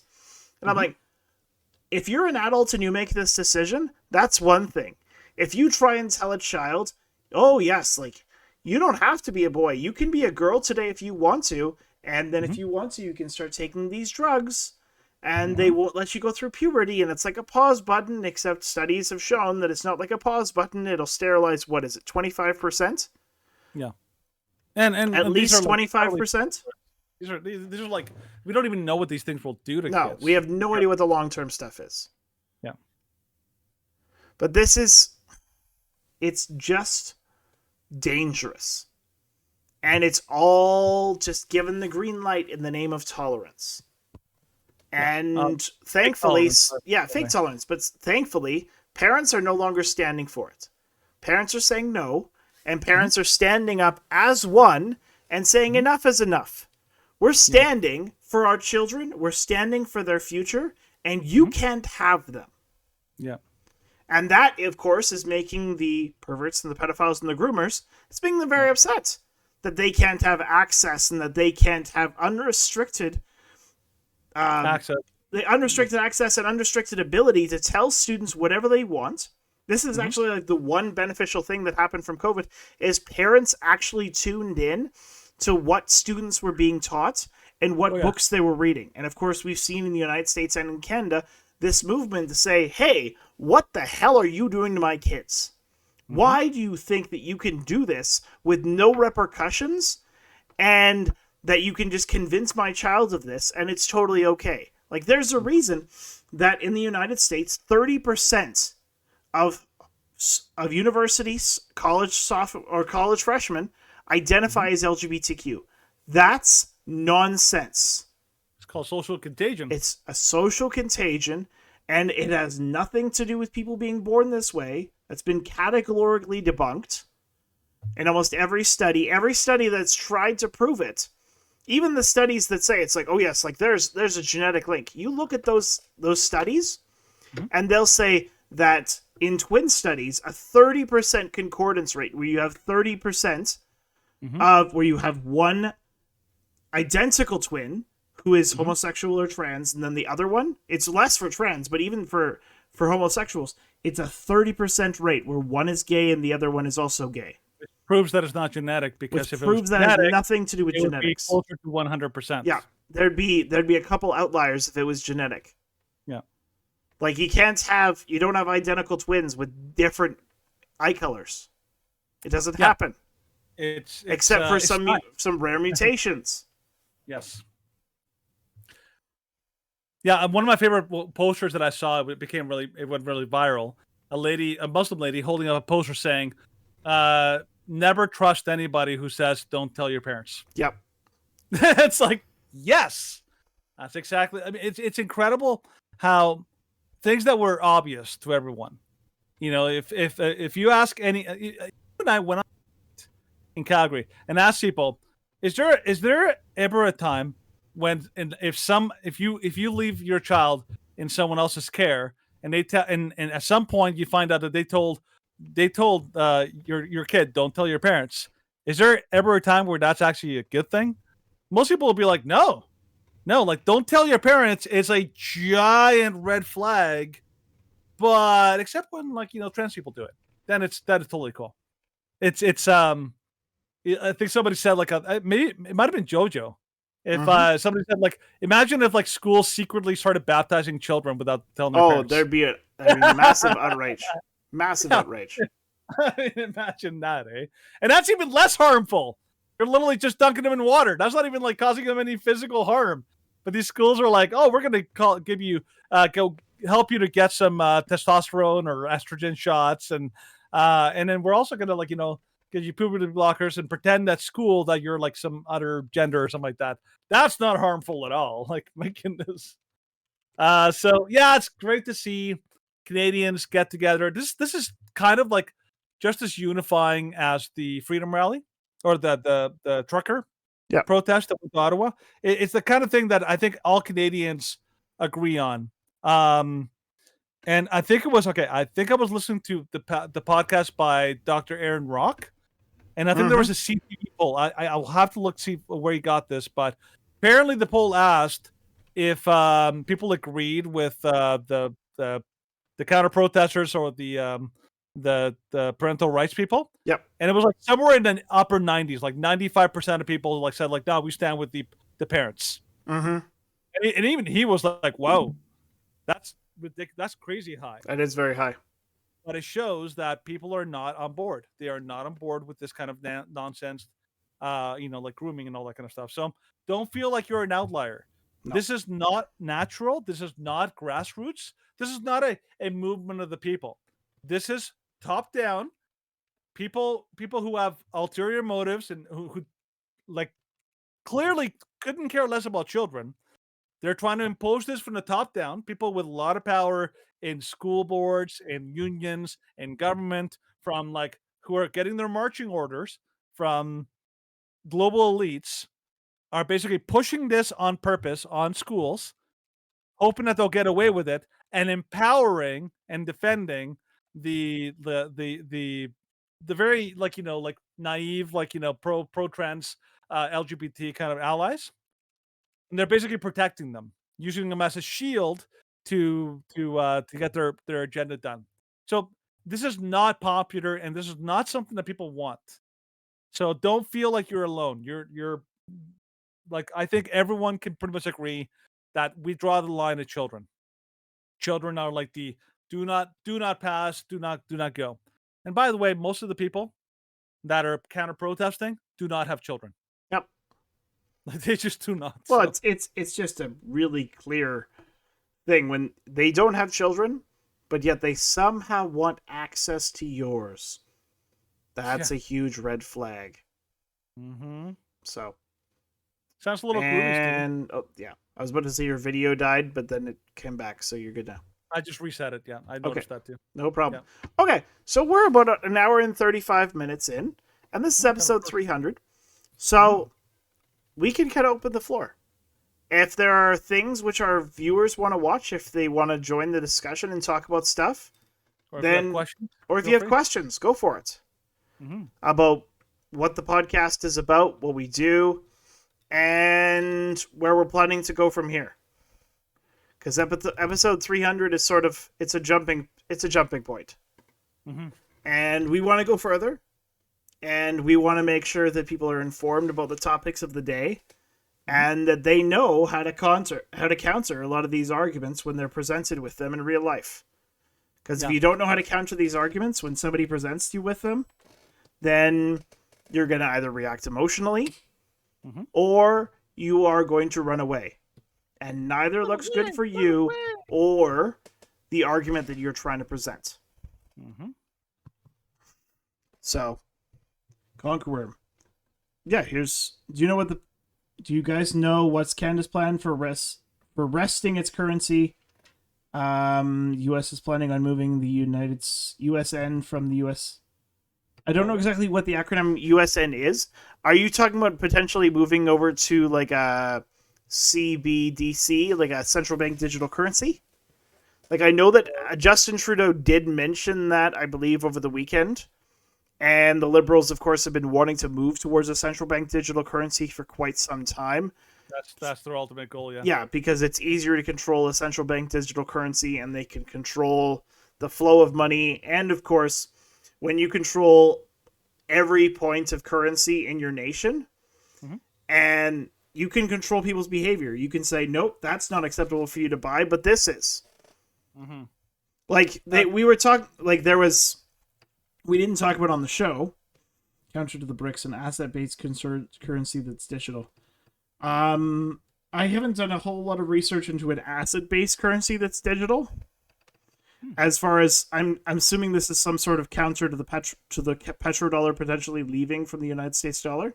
I think so. I think But that would Chad, be a guess. Yeah, Chad talks about this stuff all the time. Chad, Yeah. he knows like a lot of the stuff. I think Tim Pool mentioned it, like that they Mhm. want to. The problem with obviously the dollar over the last 100 years is that they took it off the gold standard, and now the dollar is basically an artificial value. It's valued completely artificially, which means that they can essentially print more dollars and flood the market with artificially inflated currency. And right now the dilemma is that during COVID and over the last couple of years, our government and the American government has basically printed money like nonstop. And then they say well, it's not our fault. We had to print it. Like COVID virus basically It forced us. It literally went into the Federal Reserve and printed money, and we're like, oh no, what are you doing, COVID? And then he ran off. What are you and, doing, COVID? Laughed maniacally. And we're like, oh well, I guess all this money's printed. Might as well use it for something. And this is what they do, right? Now, as far as what they're gonna do with the inflation situation here, I don't know if they're gonna basically I don't know if the Federal Reserve is going to be able to kind of bring the inflation down. But the big fear is that if the inflation rate remain, or the interest rates remain really high, we could be marching into one of the worst housing bubble collapses in Canadian history. And people have said, even though the Canadian market is smaller than the American one, it could be massively devastating, like worlds higher than anything the American collapse was like, because Canada's economy cannot handle the kind of the kind of complete and total collapse of the housing market that we're pretty much setting ourselves up for. So that's something I'm watching for, to see what's going to happen with the housing bubble collapse here. So yeah, no, it was funny. My brother Nathan was telling me about, he was like, oh my gosh, I spoke to City Hall, and I'm like, oh, and he's like, I spoke to City Hall about this housing crisis and about how they're going to build new affordable homes for Calgarians. And I'm like, okay, that should not be the solution. And I'm like, you're in favor of this, aren't you? And he's like, oh, people can't afford living. And I'm like, but the government making it is not the solution. Yeah. The government providing housing for low income, it's going to make yet another area into a slum. If you go into an area that is Calgary housing, that area is a dump. Because you have people that basically they just live off of welfare, because the average rent price with Calgary housing, as far as I know, for an individual, or for a town, I think it's a 2 to 3 bedroom townhouse. For a townhouse, for a full property, I'm thinking somewhere in the 2,500 range. And with Calgary housing, for rental, right? For rental with Calgary housing, yeah, I'm gonna guess 2,500 to 3,000. What is it? $100. $100 for renting? Yeah, they subsidize it. Okay. The property insurance from the rest of Calgarians subsidize Calgary housing units. And so unfortunately, you have people that are basically getting by off of living from money from the government and off of child support payments. And these people don't work or work a couple hours a week. Mm-hmm. And they basically just live like bums. And I'm like, this is not the solution. It's if you want to decrease the housing price, then we need to start talking about how things work in the system regarding stopping inflation. Yep. I love living like a bum while hacking the Republicans. Yeah, of the way course you that do. the way I look at it is that you should never hire the same people to fix your problems that cause your problems. Like if you like, I'll give you an example. If Steven, if you have like a I don't know, a pipe bursts in your basement and you hire somebody, or like no, sorry, there's a problem with your water in your basement. You hire a plumber. The plumber comes over, and then like he's supposed to be fixing it, and all of a sudden you get home, and suddenly you went from like a little bit of a leak to an entire flood of the basement. The whole basement's flooded, and he's like, "Don't you worry, I can fix it." You'd be like, "You know what? Get out of here. I'm gonna hire somebody else who's not going to be like this, like crazy irresponsible." Like maybe no, don't hire the same person that created the problem because they've already shown that they're incompetent.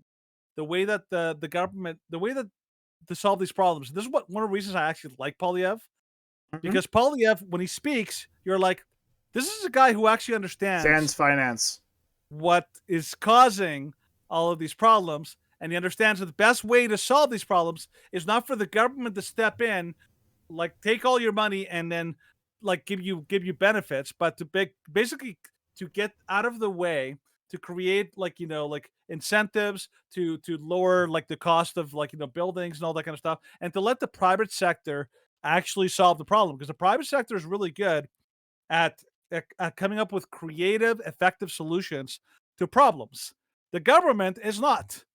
The government is only good at maintaining the status quo or making it a little worse by charging you too much. So, like, don't do it. My goodness.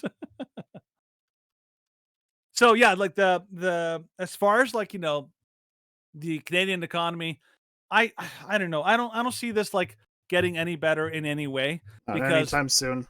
the liberal government is not your friend. They are basically, they're pathological liars. Don't believe a thing that Justin Trudeau says anywhere, anytime. He doesn't care about Canada. He doesn't care about Canadians. He's selling Canadians out for his. We're basically his pet project. He has an ideological plan. Like, Stephen, did you ever see that video? It was like a video that caught Justin Trudeau talking to his mom at some kind of event, and he basically said like, "I have a calling from God. I've been called to do this. I'm the chosen one. I'm the one that's gonna save Canada." Like, he has this megalomaniacal kind of like delusion that he is the ultimate savior. He's going to lead Canada into the promised land, not realizing that he's creating the dystopia that we all have to live in. So I'm like, this guy is not your friend. He's not going to help. So yeah, I don't know. That's what I got. That's what I got for that, Stephen. Yep. Oh no, I'm just thinking. This comment from Kissing Gonzo is actually quite funny. So, What is it? So the comments: the government is phenomenally good at instigating innovation because the public demands it. The private sector, the free market, is a joke. That's not how that has ever worked. That's not even close, actually. Well, okay. Let's look at something like military technology. Okay. Military technology, for the most part, in terms of the things that we actively use, has not changed in all practical purposes for probably 3 decades, give or take. Like, we're still using pretty much the same F-16s, or at least the same style of F-16s, because the government does not produce an increase in innovation. But in terms of the private sector, in terms of service to the general public, you look at innovation in other areas. You look at innovation, say, even with phones. The change in the past 10 years of cell phones, they are 20 times more powerful. Like my Pixel 7, 20 times more powerful than the original iPhone. Yep. Because when you have the free market, then you are going to have a constant evolution, and you're always going to be trying to make something better, and you're always going to be trying to make something cheaper, and you're always going to be trying to make something that is better for the consumer because it's something that the consumer is you have to make sure the consumer is willing to spend the extra money to get it. And so you're not going to release the same product year over year, because then there's no incentive for that person to buy the next level. One of the best examples, I think, Stephen, of like the government, like, creating more problems than solving is, like, look at the American government and their subsidies of all these green projects.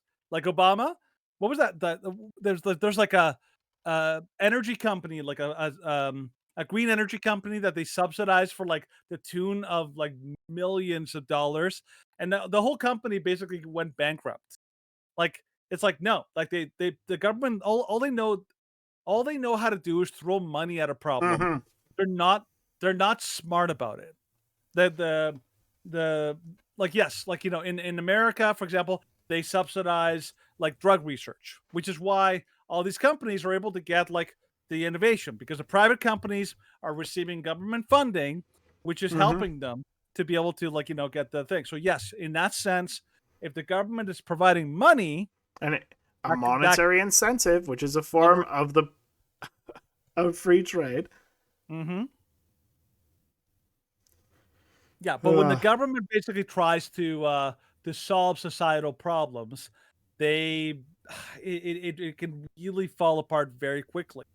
And it just never works. Like, one of the best examples of like a government taking over everything and screwing up everything, it would be like a place like Venezuela or Cuba. It's like, we're going to nationalize everything. Well, and why does everything suck? Yeah, why does everything suck? Why are people eating rats? The government but doesn't this know is how to this solve, is like, what the people. This is what the liberals and the left in Canada want.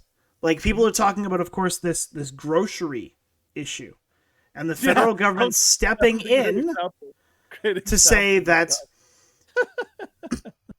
the federal government stepping in to say, "Oh, your profit margins, you're price gouging." It's like, no, they're not. No, they're just your government has increased spending so much, and you've printed so much money to devalue our currency, and people say, "Oh, like, this is their new profit margin." Yeah, that's their new profit margin, but the percentage of the profit margin is actually less than it was. And now people are actually advocating for this federal government to step in and take over the grocery retail chains and make sure that if people can't afford groceries, the federal government will provide a grocery, basically give groceries to every single Canadian. Yeah. And I'm like that. That's a variant of breadlines. And that is a horrifying solution. Oh, they love that solution because they want. Well, yeah, they want that solution. Of course they do. Because it's all about, okay, well, if we control what groceries people are given, then we control basically every aspect of their lives. If we control their finances, if we control their food, then there is nothing that they can do to oppose us, because by a simple snap of our fingers, then we can excise them via social credit score. We can freeze their bank accounts so they can't do anything no matter what. And then on top of that, we are going to take away their food so that they have to drag themselves before us, kiss our feet. And that way we will give them back the basic necessities of life. Yeah, it's the whole thing with Justin Trudeau blaming the grocery stores was so incredibly obvious what he's doing. He's like, my polling numbers suck because people are tired of having to pay so much money to buy their food. I know, brilliant idea. Let's just blame the grocery stores. They're to blame for a thing. Wait, and also, we have a solution. Well, groceries are really expensive. How are we going to solve that problem? More taxes. That'll solve it. It's like I think this is the problem with like the liberal like, not even government, the liberal what's that word, regime that Justin Trudeau's running, is like he legitimately believes that people are just stupid. He believes Canadians are too dumb, and in order to protect the dumb Canadians, he has to censor the internet for us. In order to protect those dumb Canadians, we have to take away our guns. You know, like, and so like that move was like, you know, like, you guys are too dumb to understand how money and how prices work. So I'm gonna give you like a scapegoat. It's those darn, grocery store barons. Mwahahaha. We're gonna take all you. We're gonna raise your prices. What are you gonna do about it? And Justin's like, I'm here. I'll stop you. And they're like, oh no, he's stopping us. It's all over, people. The people are gonna have their real prices. It's like, it's amazing to me that this guy that he legitimately believes that people are buying this kind of shtick. Like, seriously. Like, it almost makes me feel like you're kidding, right? Like, you actually think that we actually buy this kind of stuff. Like, did you buy, Steven? Did you buy the whole scapegoat routine that he pulled off? Oh. I would struggle to find someone that does. I mean, I bet you if you explain just the basics of it to like Curtis or Tori, they'd be like, that's dumb. Be like, yes, you're right. It is dumb. Like, a little 4-year-old gets it. I don't know what, Justin Trudeau thinks that people don't get it. So I tell you, that's the way of the world, man. Well, what do you want to do from here, Steven?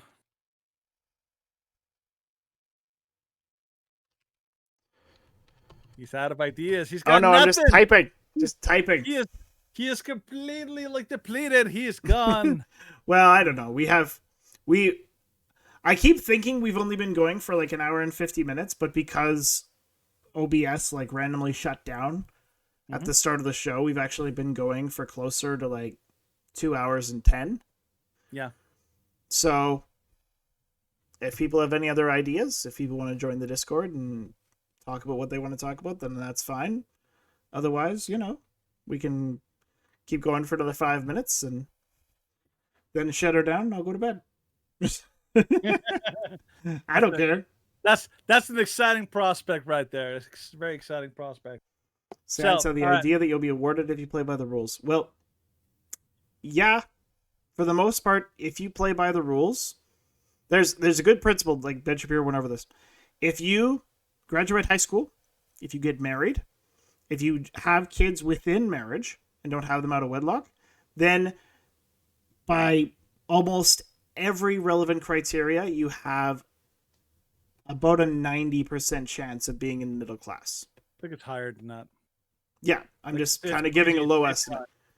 So yes, if you play within normalized rules of the foundation, of kind of like the building blocks and establishing a family and having a steady job and not being a bum addicted to relevant substances, then yeah, you will succeed. Sometimes it's not going to work out perfectly, but you have to keep going. Like modern society, we've seen multiple collapses. 2008, we saw the Great Recession. 2015, we saw the oil price crash. People took what they had, and then the people who actually had something to fight for, had something to grow and support, like a family, like a wife, then these people dug down deep, and they supported their family, and now, despite the fact that society is crumbling, they're still relatively prosperous, for the most part. Now, those who have the first sign of things going wrong and they give up, these are the people that are basically living off of government handouts. Because they'll find something that goes wrong, and then they'll blame someone else for their problems. Hello, Bisky. How are you doing? It's been a while. The coal is on the way.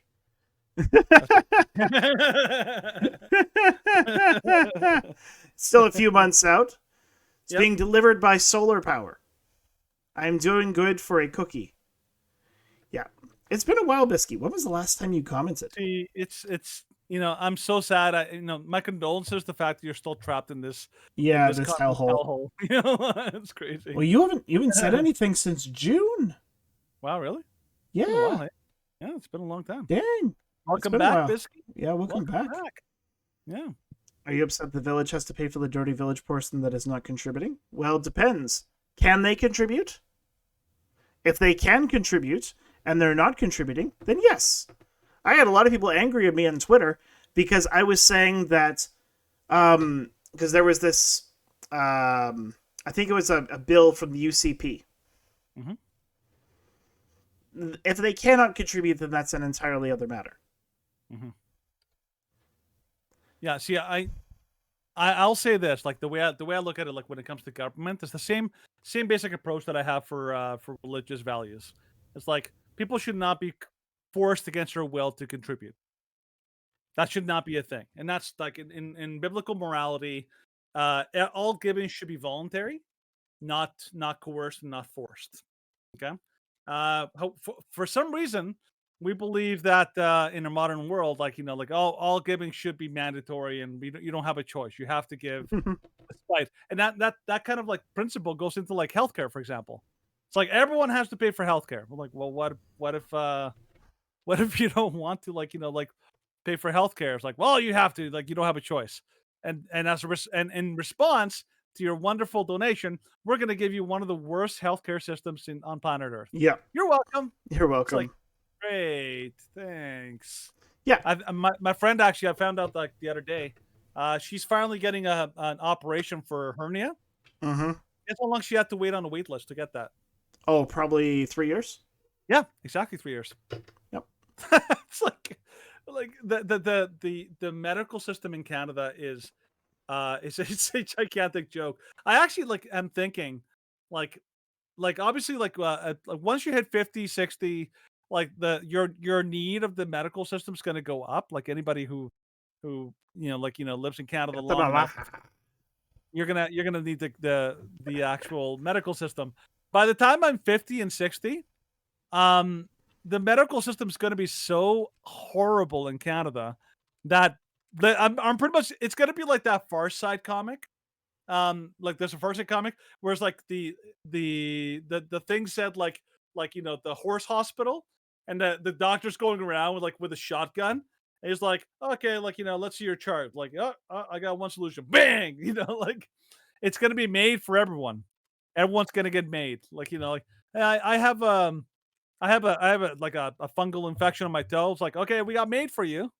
It's like, oh, I got appendicitis. Don't worry, we got made. You get made. That's going to be the solution. So I think in the future, when my mom is like perhaps living in Mexico, if I need any kind of medical operation or serious kind of thing, medical healing or something like that, my only options are going to be like going to Mexico. That's pretty much going to be all I got, because the Canadian system is going to basically say, well, we don't want to pay for your healthcare, so tough luck. Sorry, it sucks to be you. I don't know. It's going to be terrible, man. Okay, I'm not exactly certain how. So Kissing Gonzo, you want a society where those that do not want to contribute can roam free and suffer the consequences of their own choices. That's what you want. That is a meritocracy. That is a meritocracy. That's also a free. It's also a free society. Yes. For example, that's I think we have this idea today. By the way, but like Americans popularized the idea that healthcare is a right. Mm-hmm. Like, no, it's a commodity. It's in the same way that you don't have a right to eat. Like you have a right to buy food and to work towards getting food, but you don't have a right to food. Just like you don't have a right to healthcare. These are commodities that, yeah, they're expensive for a reason, and you should be you should be saving up to buy them. And maybe we should strive to get the prices down a little lower. That's why I can't stand socialized healthcare, because socialized healthcare by design makes healthcare impossible to afford. Mm-hmm. And gives you a horrible product. That's why Canada has one of the worst healthcare systems on planet Earth. It's terrible. I mean, no points in having a system that allows all liberty if that system were not useful for kindness. Like, here. Coerced kindness, I think. Well, Coerced. there's coerced kindness. So, I don't think you and I, Danny, you and I do not have an issue with having something take some form of tax to help support those who cannot support themselves. Those who are mentally or physically disabled, these people who are absolutely incapable of working. Some form of tax? like I like a part of income tax where it would go towards supporting that. I have a problem with Compelled, you have a problem with like programs like coerce giving. well, but towards those who are disabled. Doesn't matter how benevolent the cause is. Like when you I think there was I remember hearing a story of like a this used to be odd in the past. The idea now is that in the modern day, we believe that the job of caring for the poor, the job of caring for those in society that need help and all that is the government. And so they've basically turned the entire premise of helping those in need, helping those who are poor, helping those in dire straits, that it's basically been basically like that's now the government's job, and nobody is responsible for caring for their it acts more like a oh, that just makes you feel good without actually contemplating, is this actually the best way to do things. Like this is the kind of thing that led to downtown here in downtown Calgary, like Pastor Arthur gets constantly harassed by the government because the government basically feels that they're entitled. Only we can feed the poor. You are not allowed to feed the poor. Essentially, the way I look at it, Stephen, is that yes, I think that there are certain things that the government probably has that it is probably important that the government what do you call it? There are certain aspects of government that I think are legitimate, like protecting its citizens from threats, foreign and domestic. Yep. Absolutely, a legitimate like role of government. Okay, the government also has a role in enacting justice, so courts and all these kind of things. Absolutely, something that should be done by the government as well. But beyond that, I'm like, no, I don't believe that the government has the right to demand that we all have to be benevolent and to charge us for that benevolence. Benevolence should always be voluntary. And so Yes. calling it a tax is just a No. Like, okay. Yeah. I agree. I agree with what you're saying in that those who cannot support themselves, people should be generous to those who cannot support themselves, and that everyone. I got Modi by the balls. No, those who cannot support themselves, people should be all contributing together out of the kindness of their own heart because these people cannot support themselves. Sure. Because but yeah, to say that the government, I admit that going along with like the government compelling it, like the government can only compel it when the people have failed to provide for these people, for these individuals. No, even then, I don't even think that that's actually something that the government should be able to compel. I think like coming from a Christian tradition, churches used to be the number one provider, and in a lot of ways they still are. The idea that churches are still providing some of the most incredible public service to society in helping the poor and helping orphans, widows, doing all sorts of benevolent work all across the world and all that. But a lot of Christians nowadays believe that we don't have to do benevolent things because the government will do it, and I don't even have to put an effort into it because they'll just take it out of my taxes. It's like, no, I do not believe that that's a legitimate role of the government.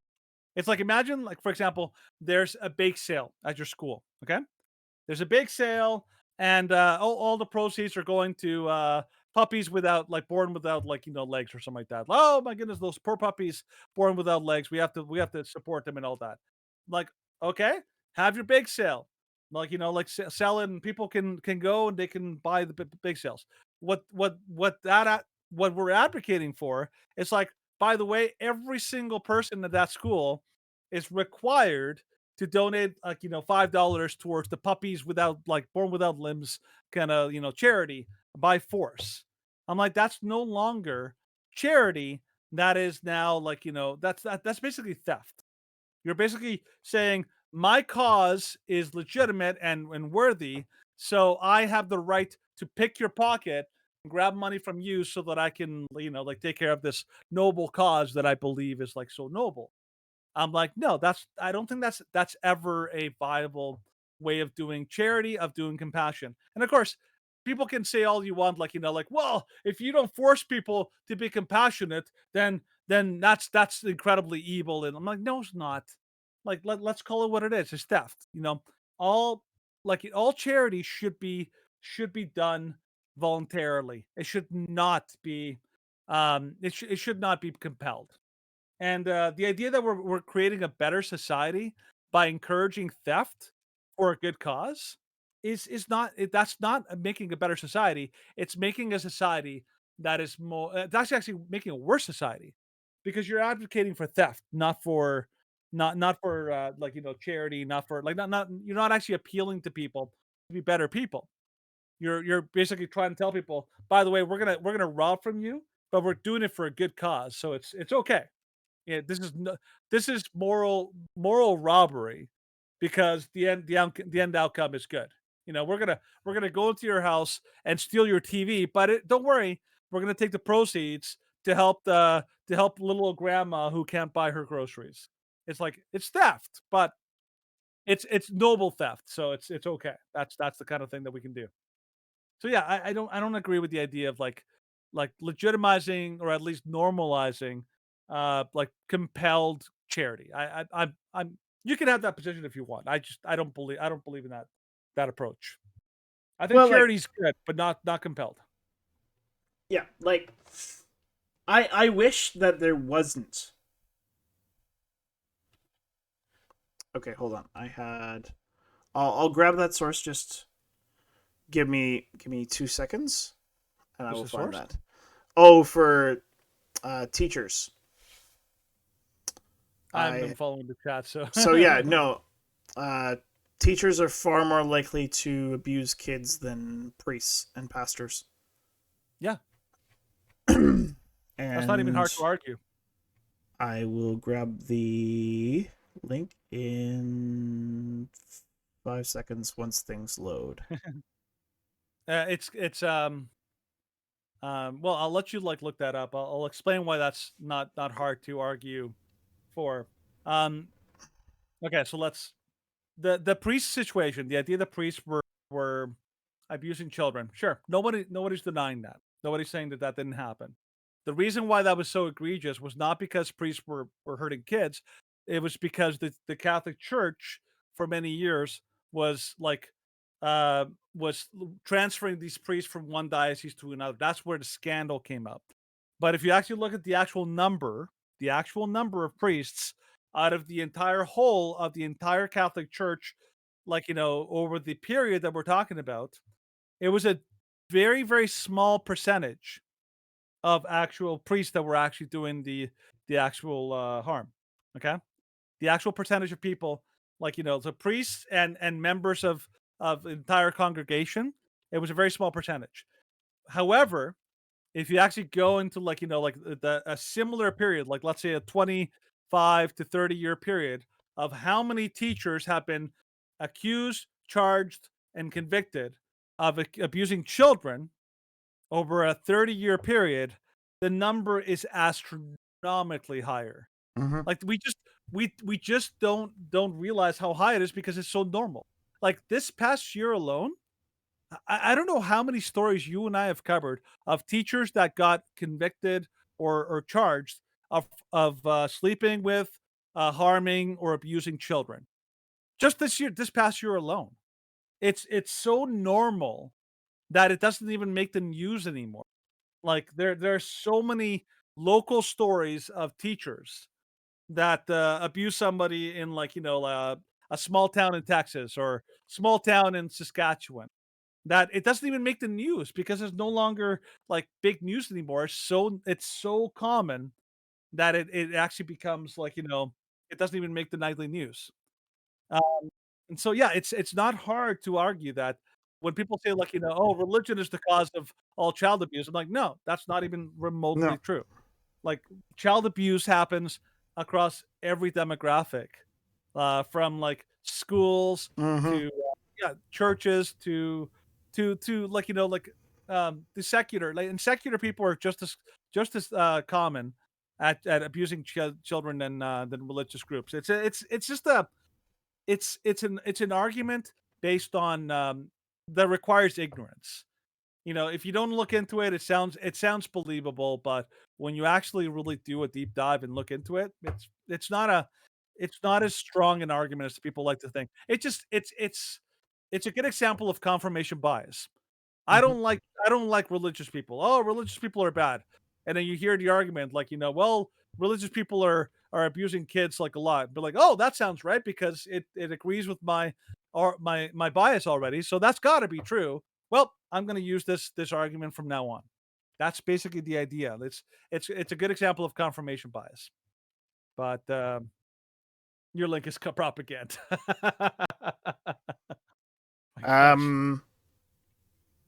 Okay, what was the link that you sent? Teachers more likely it has to abuse. It has links to the Professional Standards and Practices Commission for the Department of Education Okay, from here. the I'm gonna like- play the same game. I'm gonna play the same game. I this challenge is funny. Captain Naranka. I challenge you. You provide us with a link that proves the opposite. You provide us with a single link just any link that proves the opposite, and we'll talk from there. Just one. Just give me one link, because if you're saying there's like you're having an evidence battle, provide us with one link, just a single link. I'll give you 2 minutes. Give us any link that proves the opposite. Yeah. So here, Who's wrong? this is from, and I'll link this right here. This is from the Department of Education for the state of Pennsylvania. According to a 2004 report issued by the United States Department of Education, nearly 1 in every 10 students nationwide will be subject to sexual misconduct by a school employee sometime between kindergarten and 12th grade. Yep. There is nowhere. There, churches aren't even close to that. Yeah. By the way, according to what I've read, Yeah. and insurance claims filed by churches, insurance claims over the past 50 years, approximately 1 in every 2,000 people in the church have a report filed against them, and that's if there are no repeats. No, you know what? I'm not going to play this game. Got the There are no church numbers. No, here's the game that we're playing. I'm gonna basically play the exposure game. Okay, this is you're not arguing in good faith. Okay, and I'm gonna prove it. I asked you to provide evidence because you're saying we're wrong, and you rejected whatever like article that we said like it's propaganda. I'm like, okay, you show us the evidence. Oh, I'm gonna use the I don't have to provide evidence, only you do. Like the moving this is a fallacy. Okay, if you're gonna argue that we're wrong, you need to prove it. Believe it or not, in a court case, when two opposing sides are trying to prove like somebody killed somebody, it's not just the accusers that provide evidence; it's the defenders too. So don't give me this nonsense that I don't have to provide evidence. I can just claim you're wrong, and I don't have to provide a single piece of evidence. No, I don't play that game. Okay. If you're going to argue and claim that our evidence is wrong, you need to provide counter evidence to prove that we're wrong. You can't just say, "Oh, I don't like your link." Like, okay, I don't give a crap if you don't like our link. You have to provide like evidence to prove that link is wrong, or that the provided in that link is wrong. Yeah. This is and I'm not trying to come down on you. I'm just trying to expose. This is not you're not actually arguing in good faith. You're just like it's like nuh-uh. That's basically the way that you're arguing. So I just want to make that clear. This is not good faith arguing. Okay. Oh, and I'm gonna show you right now. So Kissing Gonzo just provided an article. Oh, I'm gonna dismiss it. Nope, it's propaganda. Yep, NPR is totally corrupt and totally biased. We're rejecting it outright. The link because it's has NPR. both articles from the Pennsylvania Department of Education. It also has an article from Newsweek, which showcases, and I'm going to quote this right now. Limiting their study to plausible accusations made between 1950 and 1992, John Jay researchers reported that about 4% of the 110,000 priests active during those years had been accused of sexual misconduct involving children. Specifically, 4,392 complaints were made against priests by 10,000 victims, report made after 2002, including those of incidents that occurred years before a released report of the church annual audits. There are how many Catholics in the United States? I would hazard a guess at probably 60 million, give or take. So you have 10,000 victims of 60 million Catholics. Is that even anywhere close to 10%? No, it's nowhere close. So you have a group of people that are far more likely to be victimized by school employees than they are by churches. And so this idea that saying that, oh, it's more dangerous to be in a church than in a school is completely categorically false. And like, I can provide you the Newsweek article as well. I've given you the Pennsylvania article. I can give you the Newsweek article.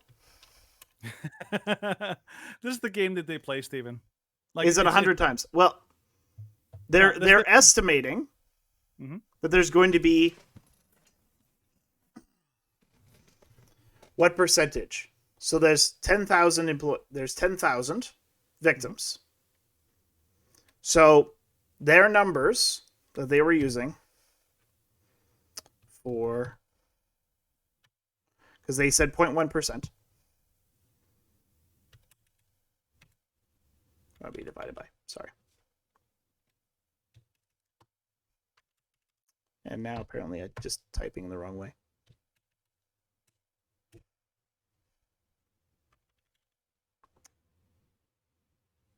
I am doing this wrong. Math. Getting the opposite number. I need to...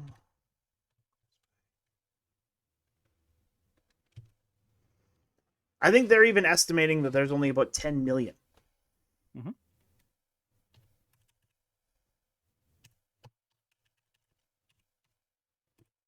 Yeah, they were only estimating 10 million, which is a severe underestimation of how many Catholics there are in the United States. Severe. To say there would only be 10 million Catholics would be laughable by any standard. So 100 times is infinitesimally lower than what it should be. Should probably be 700 times. And this is, of course, using data from the Department of Education from 2004. And according to, if we read the article that I linked to, if we read that, because it's not false, in 2020, and of course I can link that article too, the National Center for Missing and Exploited Children reported the highest number of suspected child sex exploitation tips through Cyber Tipline.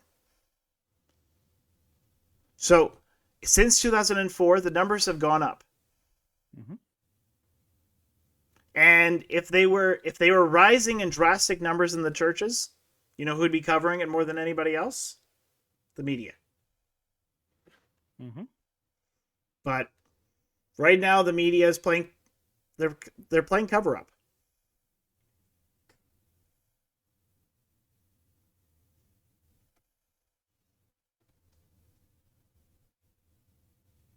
Sorry, you're doing your whole thing, so I was just kind of responding to people and all that kind of stuff. 60%. Okay, where's the link for that? I don't know.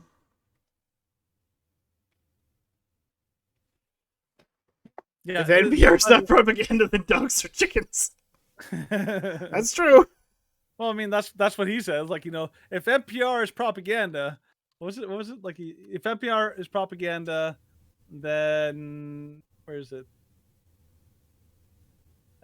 The chat keeps moving. Oh, I know. It's always fun.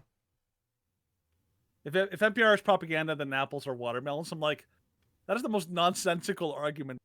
It's like saying that apples are watermelons is not an argument. That's just like nonsensical. You have to prove that. It's like, yeah, you have to prove it. But man. what I'm trying to point out is that, like, what's his name? Gata Naranka basically said, like, well, the article you provided is propaganda. I'm like, okay, so you're basically just dismissing the evidence you provided because it's not from a source that you like. I'm like, anybody can play that game. Yeah. It's like if I provide you an article like with like actual like evidence or something like of a specific topic, Okay. you're like, well, I don't All right, like all right, like all your right. post. So What? Gata Naranja. Okay, well that's so no. What it actually proved is that it's higher. Mhm. But I appreciate the consideration, you looking at it and evaluating and changing your position with an evaluation of facts. I can appreciate that. Thank you. Mhm. I will debate you that I have proved that it is more than 100 times because it's based on an estimation that is really, really low. Mhm. But I'm just reading Conquerworm's Christianity as anti-like Christians are human. Yes. Christianity is lying bad. Don't do it. Yep. Generalization, but true. Teaches lying bad. Generally something people want to avoid. Yep. Anyways, so right now, I don't know where it is for you guys. For Danny and I, it is almost 11 p.m. I know that for Conqueror, it's even later than that. It's probably midnight. That So, blows up late. yeah, we're going to go for about another 5 minutes. Mhm. If Christianity were anti-lie, they would have agreed to go back to paganism because it would have been more honest. You're Not assuming that Christians are lying intentionally, which is not true. Yes. That's basically the assumption inherent in your claim. You're like they knowingly lie, and so if they were truthful, they'd go back to that. Like, no, that's the assumption is that it's not true. Easily debunked, anyways. I work in 8 hours. I care more about time. That's fine. You can find something else to like watch for Yeah. next couple hours. But we do Because have I work. still have to upload this. Probably That's gonna do right. it tomorrow, but Yeah. still got to go to bed. Anyways, so we had an yes, because the truth is important. It's not something it's not merely useful. It's the truth. Yeah, It's not something not that's just- meant to be used. The truth is something which you base your life upon. Yeah. The truth is, it's Important. That sounds like a It's- very communist opinion right there. well, saying that the It's truth what is not communists important. say. Well, it's an argument for moral subjectivity. Steven, the only truth is power. Come on, man. You shouldn't base your life on truth. What are we supposed to base our lives on exactly? If not Lies, for truth, Lies. It's all based on lies. we should base our knowledge and what we know and what we believe on things that exist. Should we not? Should we base our life on something which is false? Should we base our life on the idea that pigs can fly? Steven, don't you know the truth is white supremacy? Of course it is. Of course. I mean, I'm not even pulling that out of nowhere. I'm like, I've literally pulled it out of communist literature. Oh, yeah, sure enough.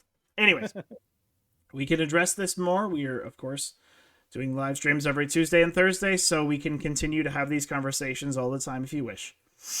But if you want to check out our other videos, you can check us out at YouTube, BitChute, and Rumble. And of course, you can check us out on our text platforms at theshrewddudes.com and at Facebook, Getter, and Twitter.